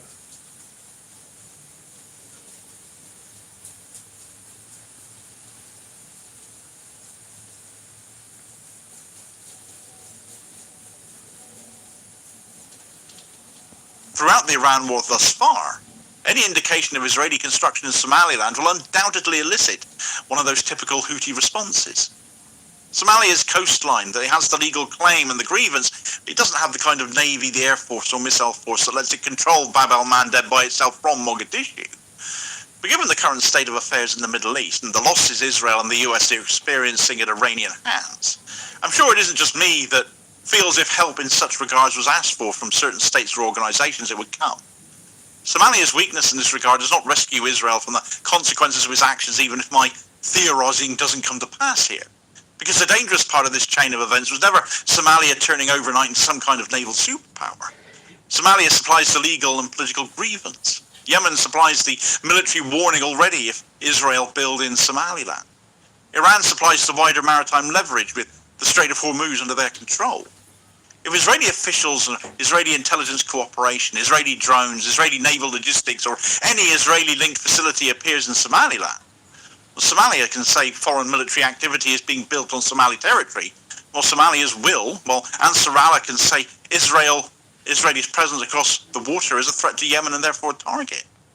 And this is what I was talking about earlier before I was rudely interrupted about controlling these bodies of water. You know, why would Israel be the only country in the world to recognize Somaliland as a sovereign nation?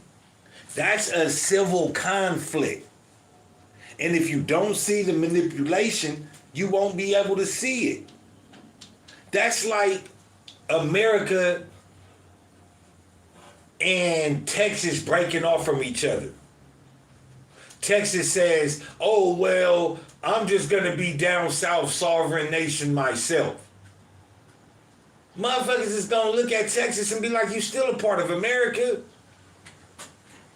That's a civil contrast that Somalia has to work out. That's between Somalia and Somaliland. That has nothing to do with America.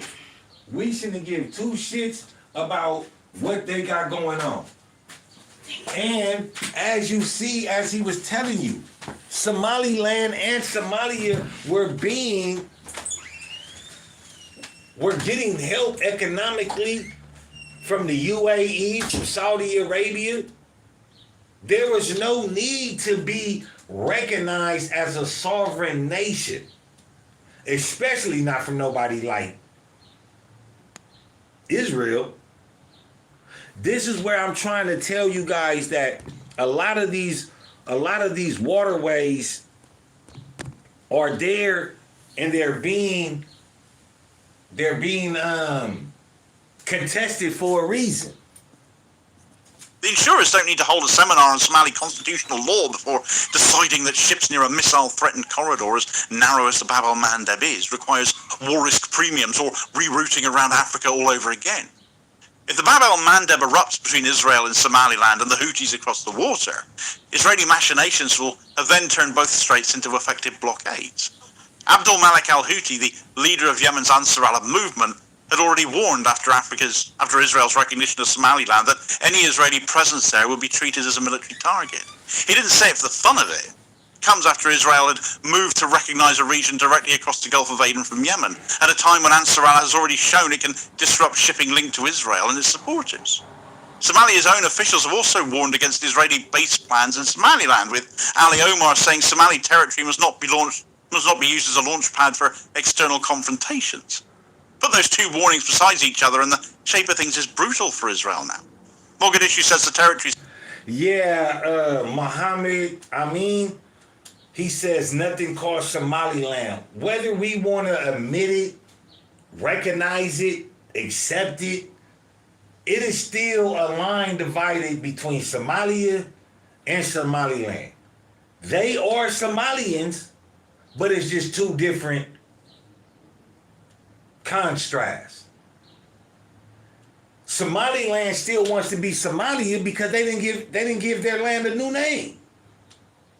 So that is a civil conflict that Somalia has to deal with. And Muhammad Amin says they recognize Somaliland because Turkey has started digging oil in Somalia. So again, if Turkey is digging out oil in Somalia, why in the fuck would Bibi Netanyahu be over there? And if you follow the war report, we just exposed how before Benjamin Netanyahu went to Somaliland 4 years before recognizing it as a sovereign nation, there was no such thing as Houthi terrorists. But soon as Bibi Netanyahu leaves the region, the Houthis are supplied with weapons. They're shooting out Saudi Arabia tankers all of a sudden. Now Saudi Arabia has to go take another detour. Can't be going through there because of the Houthis. Who armed the Houthis? Benjamin Netanyahu. Who brought the Houthis to prominence? Benjamin Netanyahu. Why did he do that? The same reason why America and Israel creates these terrorist organizations. So they can always have a reason to say, look, we need to go over there. We need to handle them people. Y'all can't handle them. But if the government doesn't have westernized weapons, how in the fuck does the Houthis get them? How is that happening? How does this terroristic activity continue to happen? But prior to you coming over here, we were cool. And Muhammad Amin, speaking about East Africa, you don't need to look at East Africa soon. You can look at West Africa and see what's going on. In West Africa, that's the problem where NATO is really in trouble. West Africa is the reason why France, NATO, and all the rest of these countries don't want to get involved in the Iran-Israel-American war. Why? Because in West Africa, Burkina Faso kicked out France, one of the founding members of NATO. Did America come to their aid to help solidify their dominance in Burkina Faso? No, they didn't. America allowed France to get kicked out the way it deserved to get kicked out after decades and decades and almost centuries of degradation to that country. France used to control the fourth biggest producer in gold in Burkina Faso, and now it doesn't. And France wasn't the only one eating off of that plate. You had other countries that had gold mines and high processed resources, natural resources in that region. If you want to look to East Africa, you look to East Africa as people that keep dealing with the monster. People that keep getting fed subterfuge. If you I'm not going to go there. I'm not going to go there. It's not for this topic. But these are the regions, the Ethiopians, they said they weren't black. They said they were dark-skinned Arabs. They were dark-skinned Caucasians. And then you had the Somalians sprinkle in with it. So I beg to ask the question, why is your Arab people treating you like that? Because they don't look at you like Arab. They don't look at you like Yahudi. They look at you like Goy, a kafir. So if you want to look to East Africa, look at East Africa and continue to see continents that depend on America, that depend on economical resources from people that mean them no good. Whether it be their governments, China, Russia, look at East Africa and see what's going on. And then you turn to the side and you look at West Africa. That's where the real war is taking place right now, is in West Africa, Burkina Faso. That's where the money is at. Y'all say wars are fought over money? France has tried to assassinate Ibrahim Traore over 30 times within the last 5 years.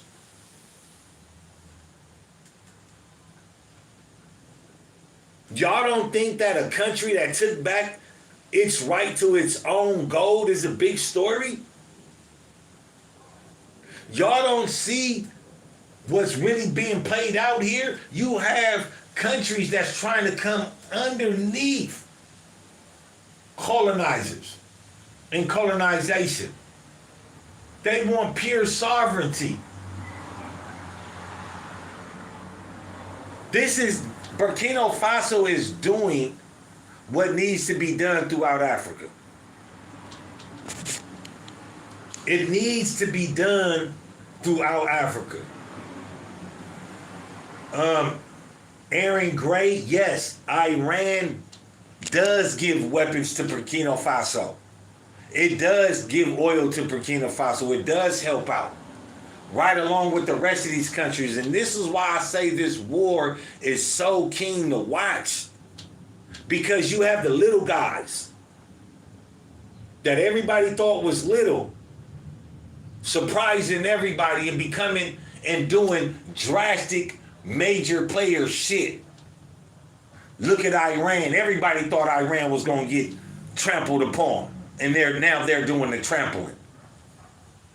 Everybody thought Africa and Burkina Faso was going to get overtaken again by France. And here it is, years later, and Ibrahim Traoré still stands. That's the war they don't want you to see. They don't want you to see the African continent that is considered the poorest continent in the world, but every country and every continent runs to Africa to get rich. How do you run to a poor country to get rich? That's the war they don't want you to see. That's the knowledge they don't want you to see. They don't want you to see what real sovereignty looks like, what real freedom of justice and equality looks like. They don't want you to be on that plateau. They don't want you to be in that realm. So they create a war with Iran so you won't see what's going on in Africa. Africa is taking back its diamonds, its gold, the things that made France and NATO and these European countries dominant in their respected areas. But now that money is cut off, you can no longer go to war. You can no longer create dominancy. And you no longer have allies because when you had that gold, you did nothing worthy and compassionate with it. So this war that's going on, I think it's a smokescreen. What y'all don't understand is the real reason of why NATO and France would not help Trump in Israel. Because if France and the other countries in NATO that actually, like Switzerland, were stealing gold and natural resources from Burkina Faso and Africa, their time also is coming to a close. And when France saw that, I guarantee you they called out to America, and America said nothing. So when it came time for America and Israel to get into a war, and when Trump said, hey, NATO, hey, France, I need you guys to help control the Strait of Hormuz. Nigga, they looked and they laughed at that nigga. They said, nigga, remember Africa? Remember I asked you to help in Africa to solidify our monetary gain, our gold, our natural resources, and our just pillage of Africa. Where was you at then? So when it came Trump's time for help, this is the audacity and arrogance of Trump. Trump thought he could tell them niggas to fuck off, I ain't helping you. And then when he needed help, Trump said, hey, I need your help. And when they told him to fuck off, he didn't expect that. Because in his arrogance, Trump thought that his power would always be around. And this is the reason why Trump sent them tankers and them striker boats out into the fleet of Hormuz. Why? It ain't because to block off what Iran gets, because Iran and China is still having trade. Iran and Russia is still having trade. So why did Trump block the Strait of Hormuz? It's to put a stranglehold on the rest of the goddamn global economy, in hopes that the global economy will get on Iran's ass and Iran will release it. But the global economy see how dedicated and loyal the Iranians are to this program.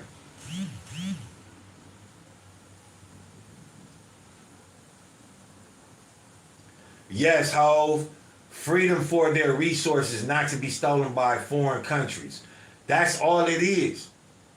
This is why you have Death to America and the Great Satan and all of this. Because America went over there to these countries with this subterfuge.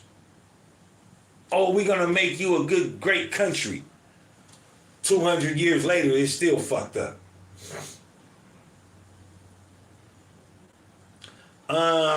It's Oakwood. It's cool not to be ashamed of their stupidity. And I know you talking about me. It's cool.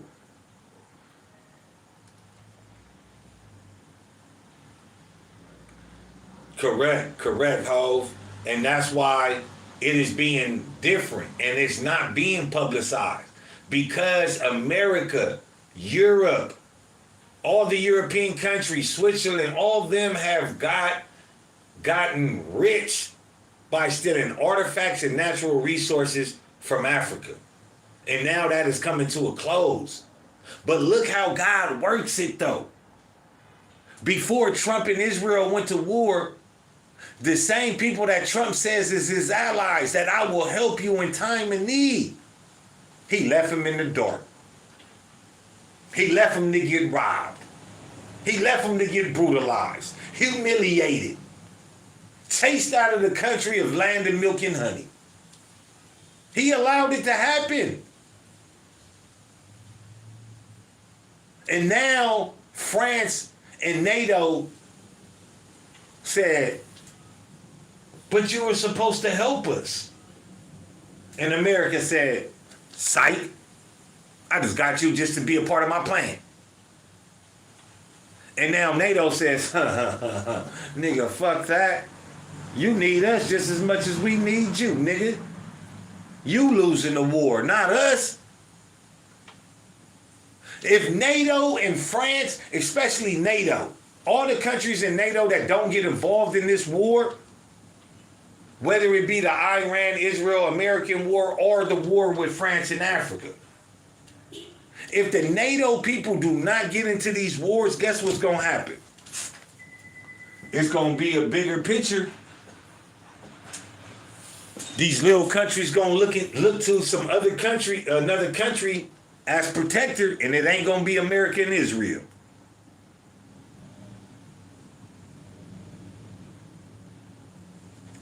Rosemary Williams says, can we speak to what Africa needed from Trump? I mean, to be honest, if Trump was the cool, righteous, compassionate, honest person that he's supposed to be, you would need a lot from Trump. You know, technology, just like anything you would need from Russia, China, Iran, you would need that from Trump as well. But the thing about needing anything from Trump, nobody no longer believes America.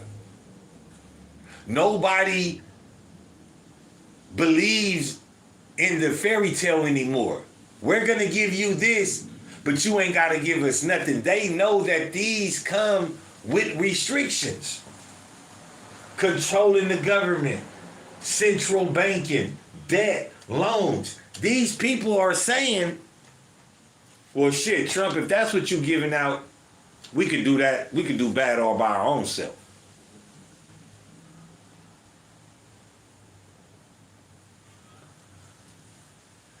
I think that's been the mantra, Hove, is that until we start treating people like people, we will get nowhere.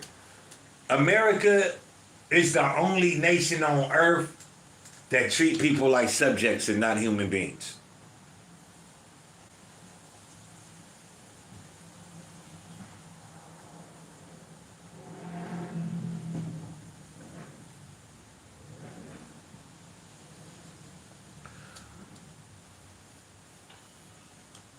America is pushing itself into a situation that they already know is not popular. Why do you push yourself in this? Because you don't care about people dying. All you want to do is exert dominance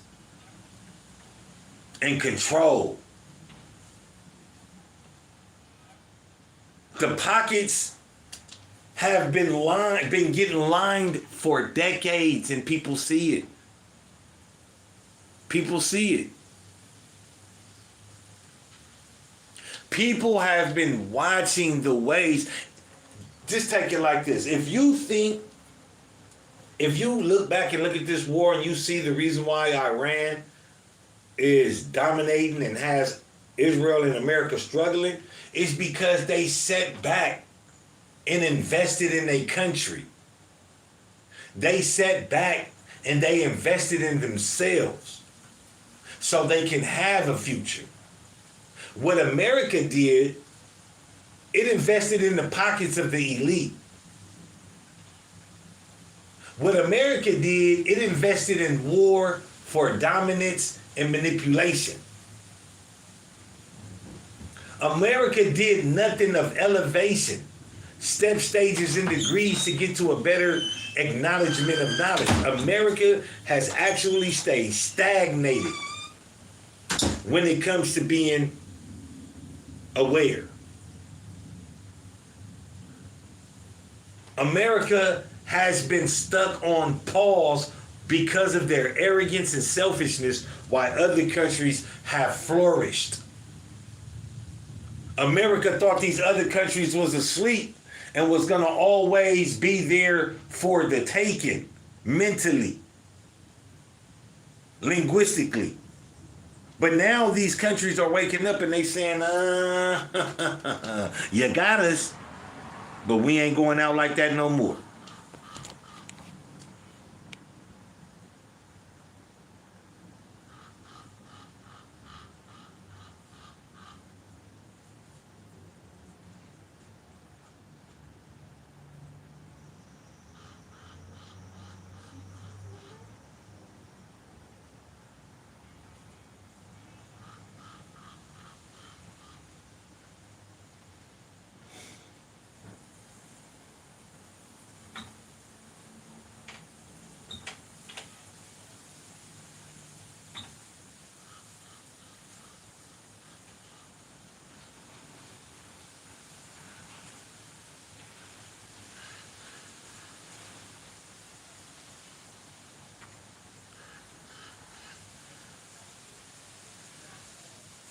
Todd.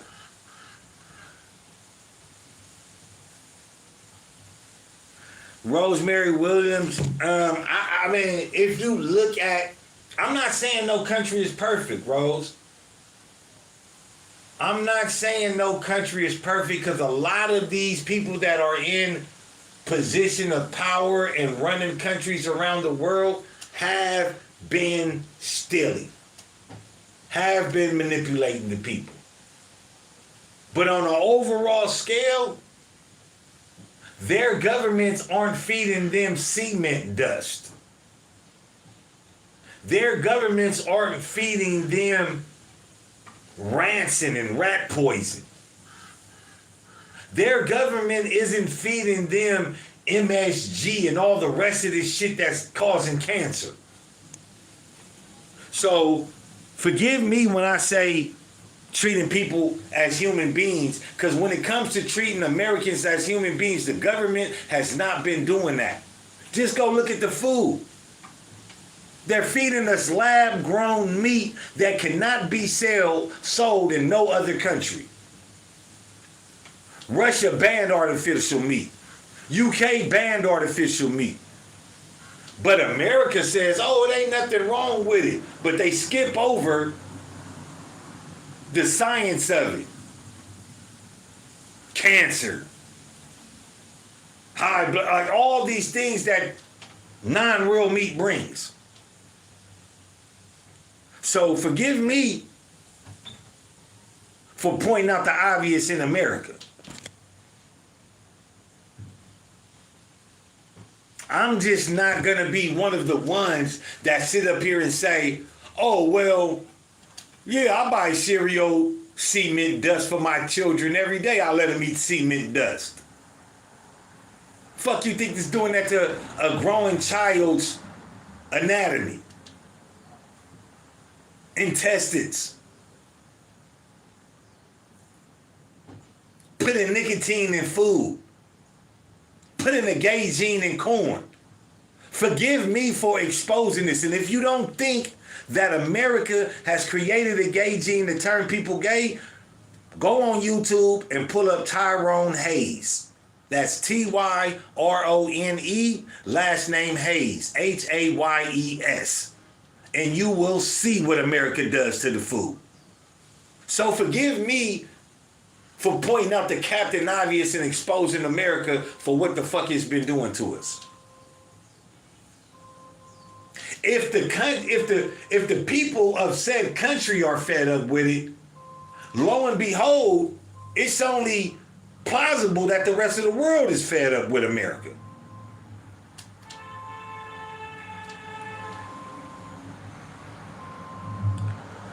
Trump will eat everything that he has put on the table. He has no choice. It's only going to play out two ways for Trump. Trump accepted a $250 million donation from a couple that has dual citizenship with Israel. And they're known Zionist IDF supporters. The outcome for Trump does not look good. Why do I say that? Because he took that money from them Zionist couple. And when somebody gives you money, they're asking for help right along with it. And you can't say no.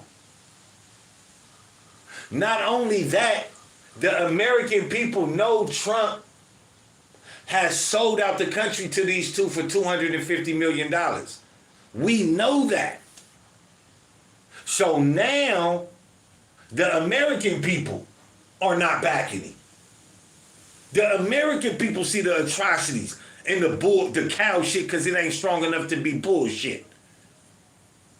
It's not going to end well for Trump. And amongst all of this, he's getting his ass whooped in a war right now.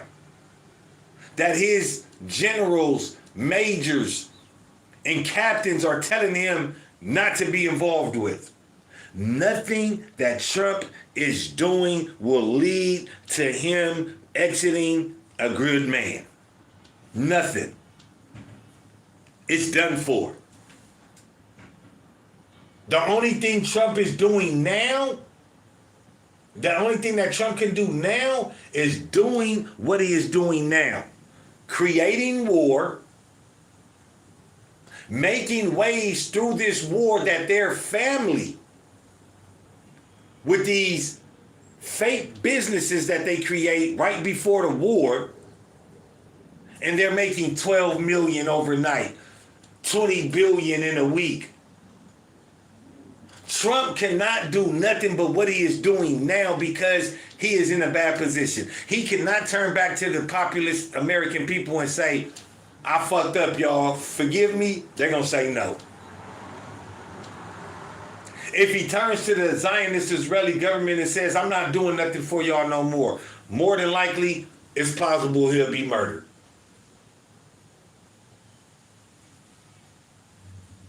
Trump is also in a bad position because he knows what's on those Epstein tapes. And like I said, I told y'all in previous war reports, why is it only Americans that are being exposed in the Epstein file? Not Muslims, not Arabs, not Mexicans, Spaniards, Europeans, Argentinians, only Americans. And Jeffrey Epstein is alleged to be a Mossad agent, even though it's already been proven. But I thought Mossad was the ally of the American government. So why in the fuck is Epstein and his cronies exposing what only Americans done? Why is it not exposing Prince Charles, Prince Henry, All the rest of these foreign governments, MBS, why are their names not continuously in the media? Only the Americans. Because y'all don't see the bigger picture. If a Mossad agent had control of this operation and only Americans are being exposed in this operation, that means somebody wants to destroy America. And they gathered this information on American elite in order to destroy America and get America to work on their behalf to become a bigger and more dominant country. If they got blackmail on you, you can't continue to be dominant. Pay attention to what's going on here.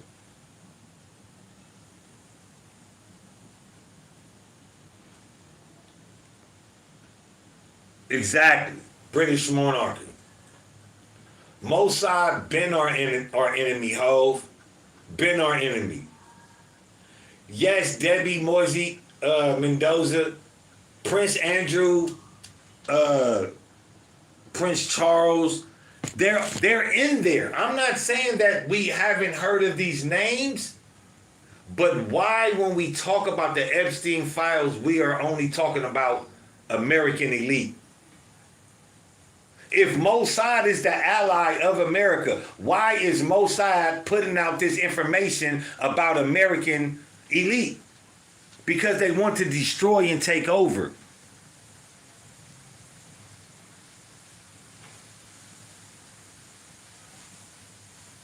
Every gift.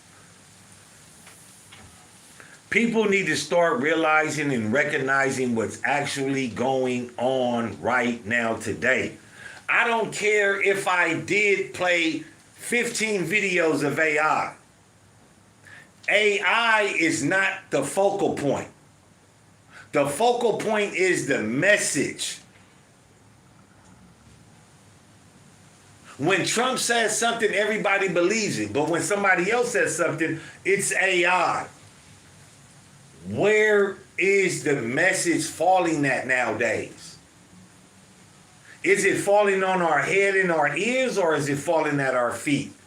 And we're trampling upon it. We must internalize the actual outcomes of this war. And if me pointing out the Captain Obvious makes me a traitor, whoop-de-doo, I'm a traitor. Debbie, they're the ones with the cash because nobody has ever said no to them. And when people say no to them, just go back throughout history and see what happens. That's why Jeffrey Epstein and the Epstein files was put out there in the social media and the metaverse in order for Trump not to be able to say no. If Trump says no, imagine the damage that would happen in America. Let's be real here. If these Epstein files were really to get out, everybody in motherfucking power right now will be through with it.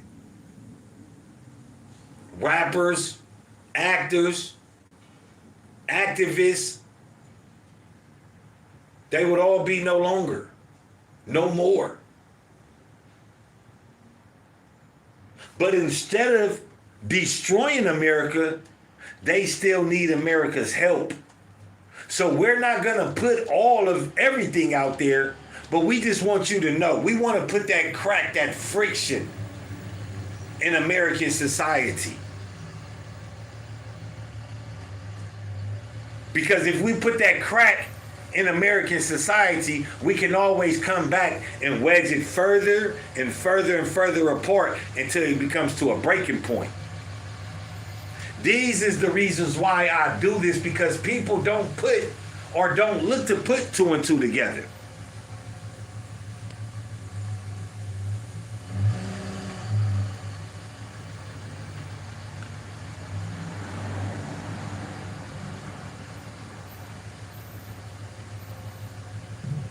Trump will always be a pig. Facts, Hove. Facts.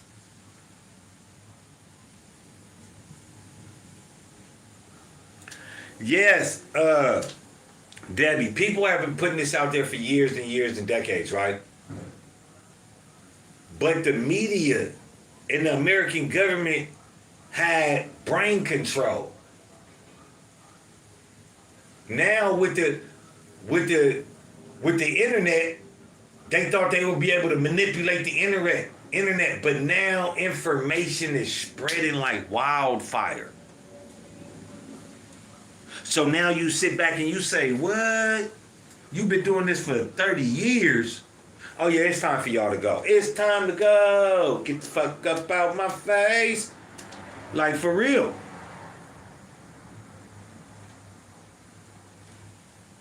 For real.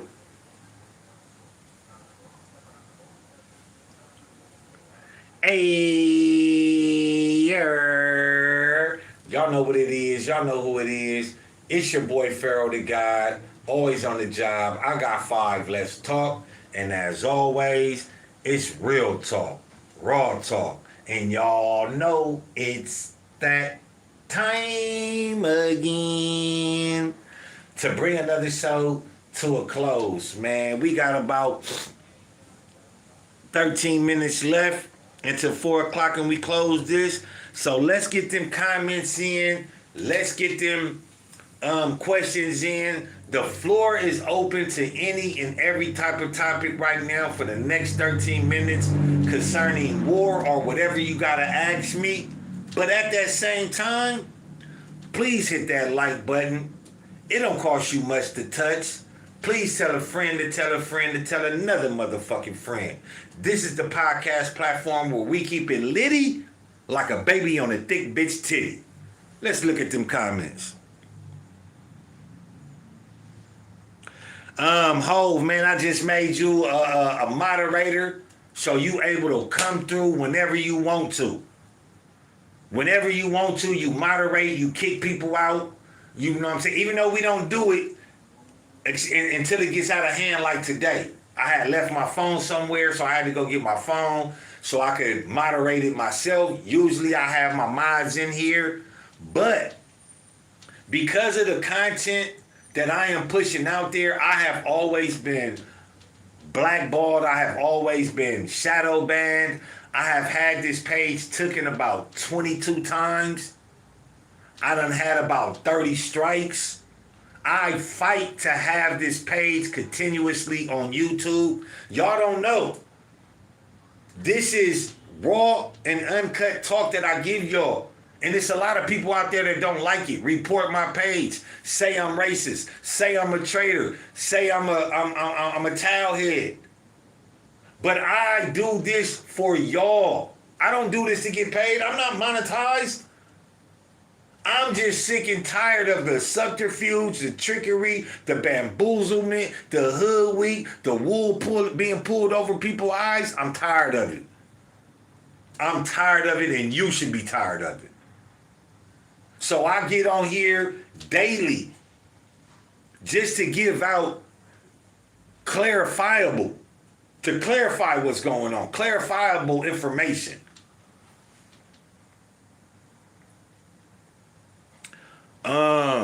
You can follow me on Instagram too, Hove. I got 5 Let's Talk. That's IGOT, the number 5. Let's Talk. Same as the podcast, all spelled one word, all spelled the same way. DM me. We can link. We can work. Send me things that y'all want me to talk about or you want me to give a reaction to, man. It's nothing, man. Christopher, I like being an idiot. But your parents got to be stupid as fuck. Who the fuck names their kids Christopher? You're named after a bum and a drunkard from Spain named Christopher Columbus. You're proud of that? This is what you make your handle, Christopher. Hey, Christopher. Man, come on, bro. You have the most strangest and smelliest name ever in history, Christopher. We know you smell.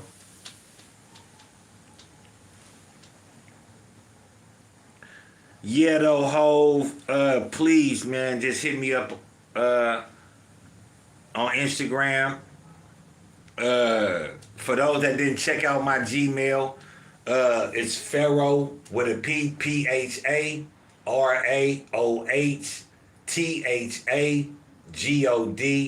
32 at gmail.com. And that spells Pharaoh the God at gmail.com. If you ever want to get in touch with me, hit me up, man. And if you don't feel like sending me an email, DM me on Instagram. I got 5 Let's Talk. But, like I said, man, it's that time, man. You feel me? Let me know, man. I'm gonna keep it open for a minute. But at 4, if we ain't got no, by 4 o'clock, if we don't get no questions or nothing to talk about, I will be ending the live. I gotta get ready. And I will be back tonight at 9 doing the live report, the war report.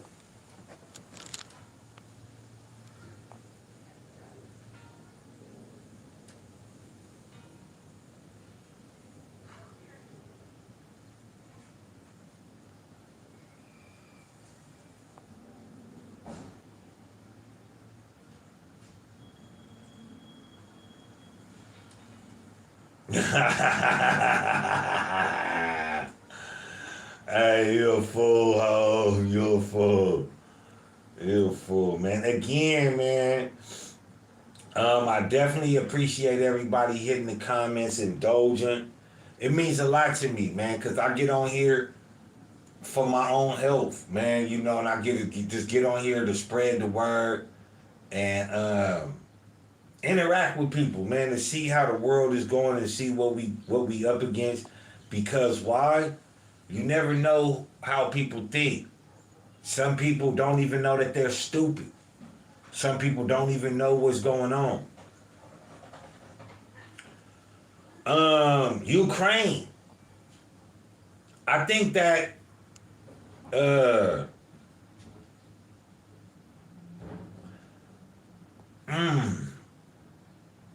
what I will say is this. Ukraine was given land to them to do what they want to by Russia. Russia told Ukraine, y'all can have this land, y'all can do whatever y'all want to, y'all can set up y'all government, y'all rules, y'all regulations, but you can't join NATO. You just can't join NATO. And they were cool with it up until a couple of years ago. Now, when that came about, you saw the mass racial output that Ukraine was doing to the black citizens. Making them leave last, making them stay behind. That is an extension of how Ukraine's government is. But beyond that, Putin told them, don't involve yourself with the NATO. They did.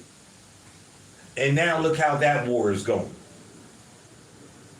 Even though America is helping Ukraine, that's another reason why America can't fully commit to Israel. Because they have to help Ukraine because Russia is one of their biggest enemies.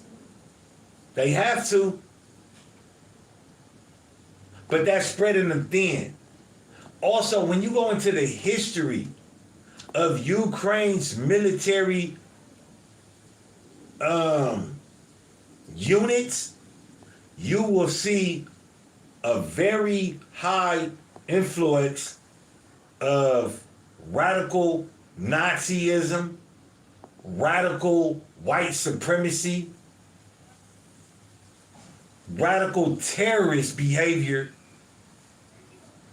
of white nationalists just in general. So when you ask me what do I think about our Ukraine, and this is my honest opinion, man, Ukraine is gonna get what they got coming. Ukraine is not only Nazi, but here's the funny part. If you look at every Israel prime minister, president, and every elite person of Israel that lived or is residing in Israel, they only came from two places: Poland or Ukraine. So what does that mean? If the Ashkenazi Jew came from Poland, Ukraine, and all of that, why do they have Nazis in the Ukrainian army? I just don't get it. And if you remember, one of the things Putin said about the reason why he was starting the war was because of two things. He told him not to join NATO, and he said, I do not want those racist nationalists in my backyard. So Putin already knew they were on some racial shit, some white supremacist nationalist shit. So Putin didn't want him there. Do you blame him?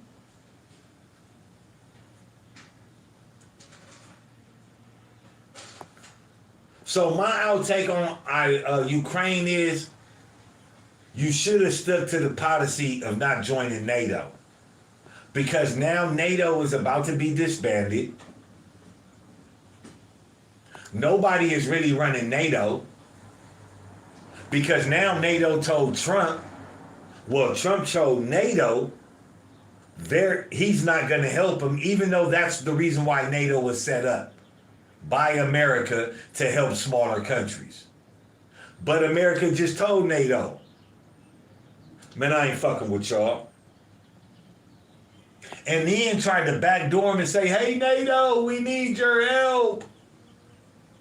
NATO threw up the middle finger and kept it pushing. And now NATO is taking a bombardment of foul language from Trump for not being involved in the war. So I don't see Ukraine having the better outcome of this war because of all the conflict within the war. Where would Ukraine run now that NATO is in shambles? Where would NATO go? They couldn't go nowhere.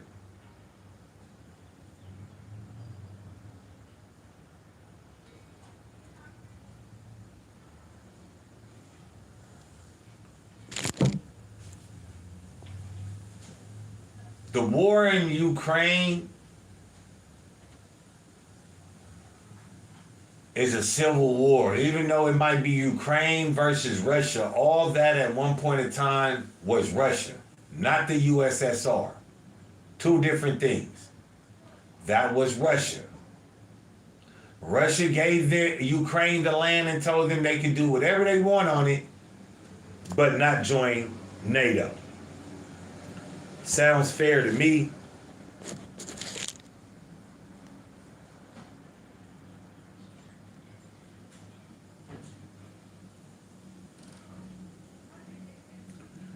They've been having, and this is what baffles me.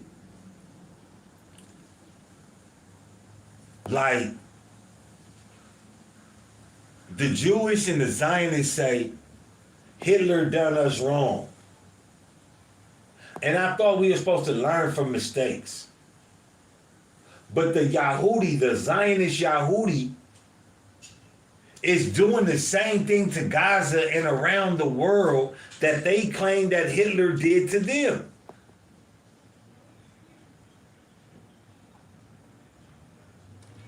If you really want a present,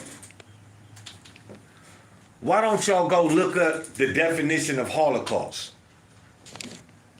Look up the definition of Holocaust and you will see that it means a blood sacrifice, a blood offering. Who and what people are the only people that give blood sacrifice?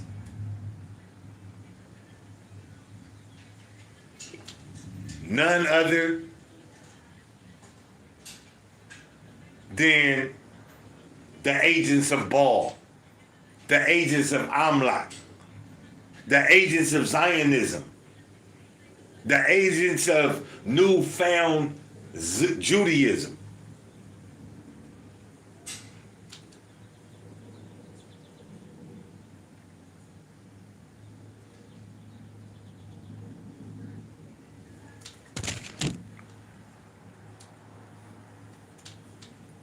I mean, if you're mad at me for having my head up my ass, Graham, then you need to be mad at your president. If you mad at me just for speaking, because I have the freedom of speech, you're mad at me. It seems like you need to be mad at your government and your president that is causing you all of these type of unwarranted problems.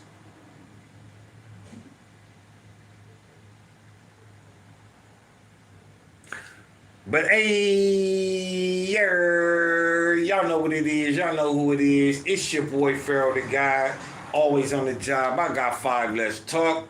And as you know, it's real talk, raw talk. And it's that time again to tell a friend, to tell a friend, to tell another friend. Share, like, and subscribe. Don't hide. As always, y'all know the motto, man. Take care of each other. And if you can't do that, take care of your mother.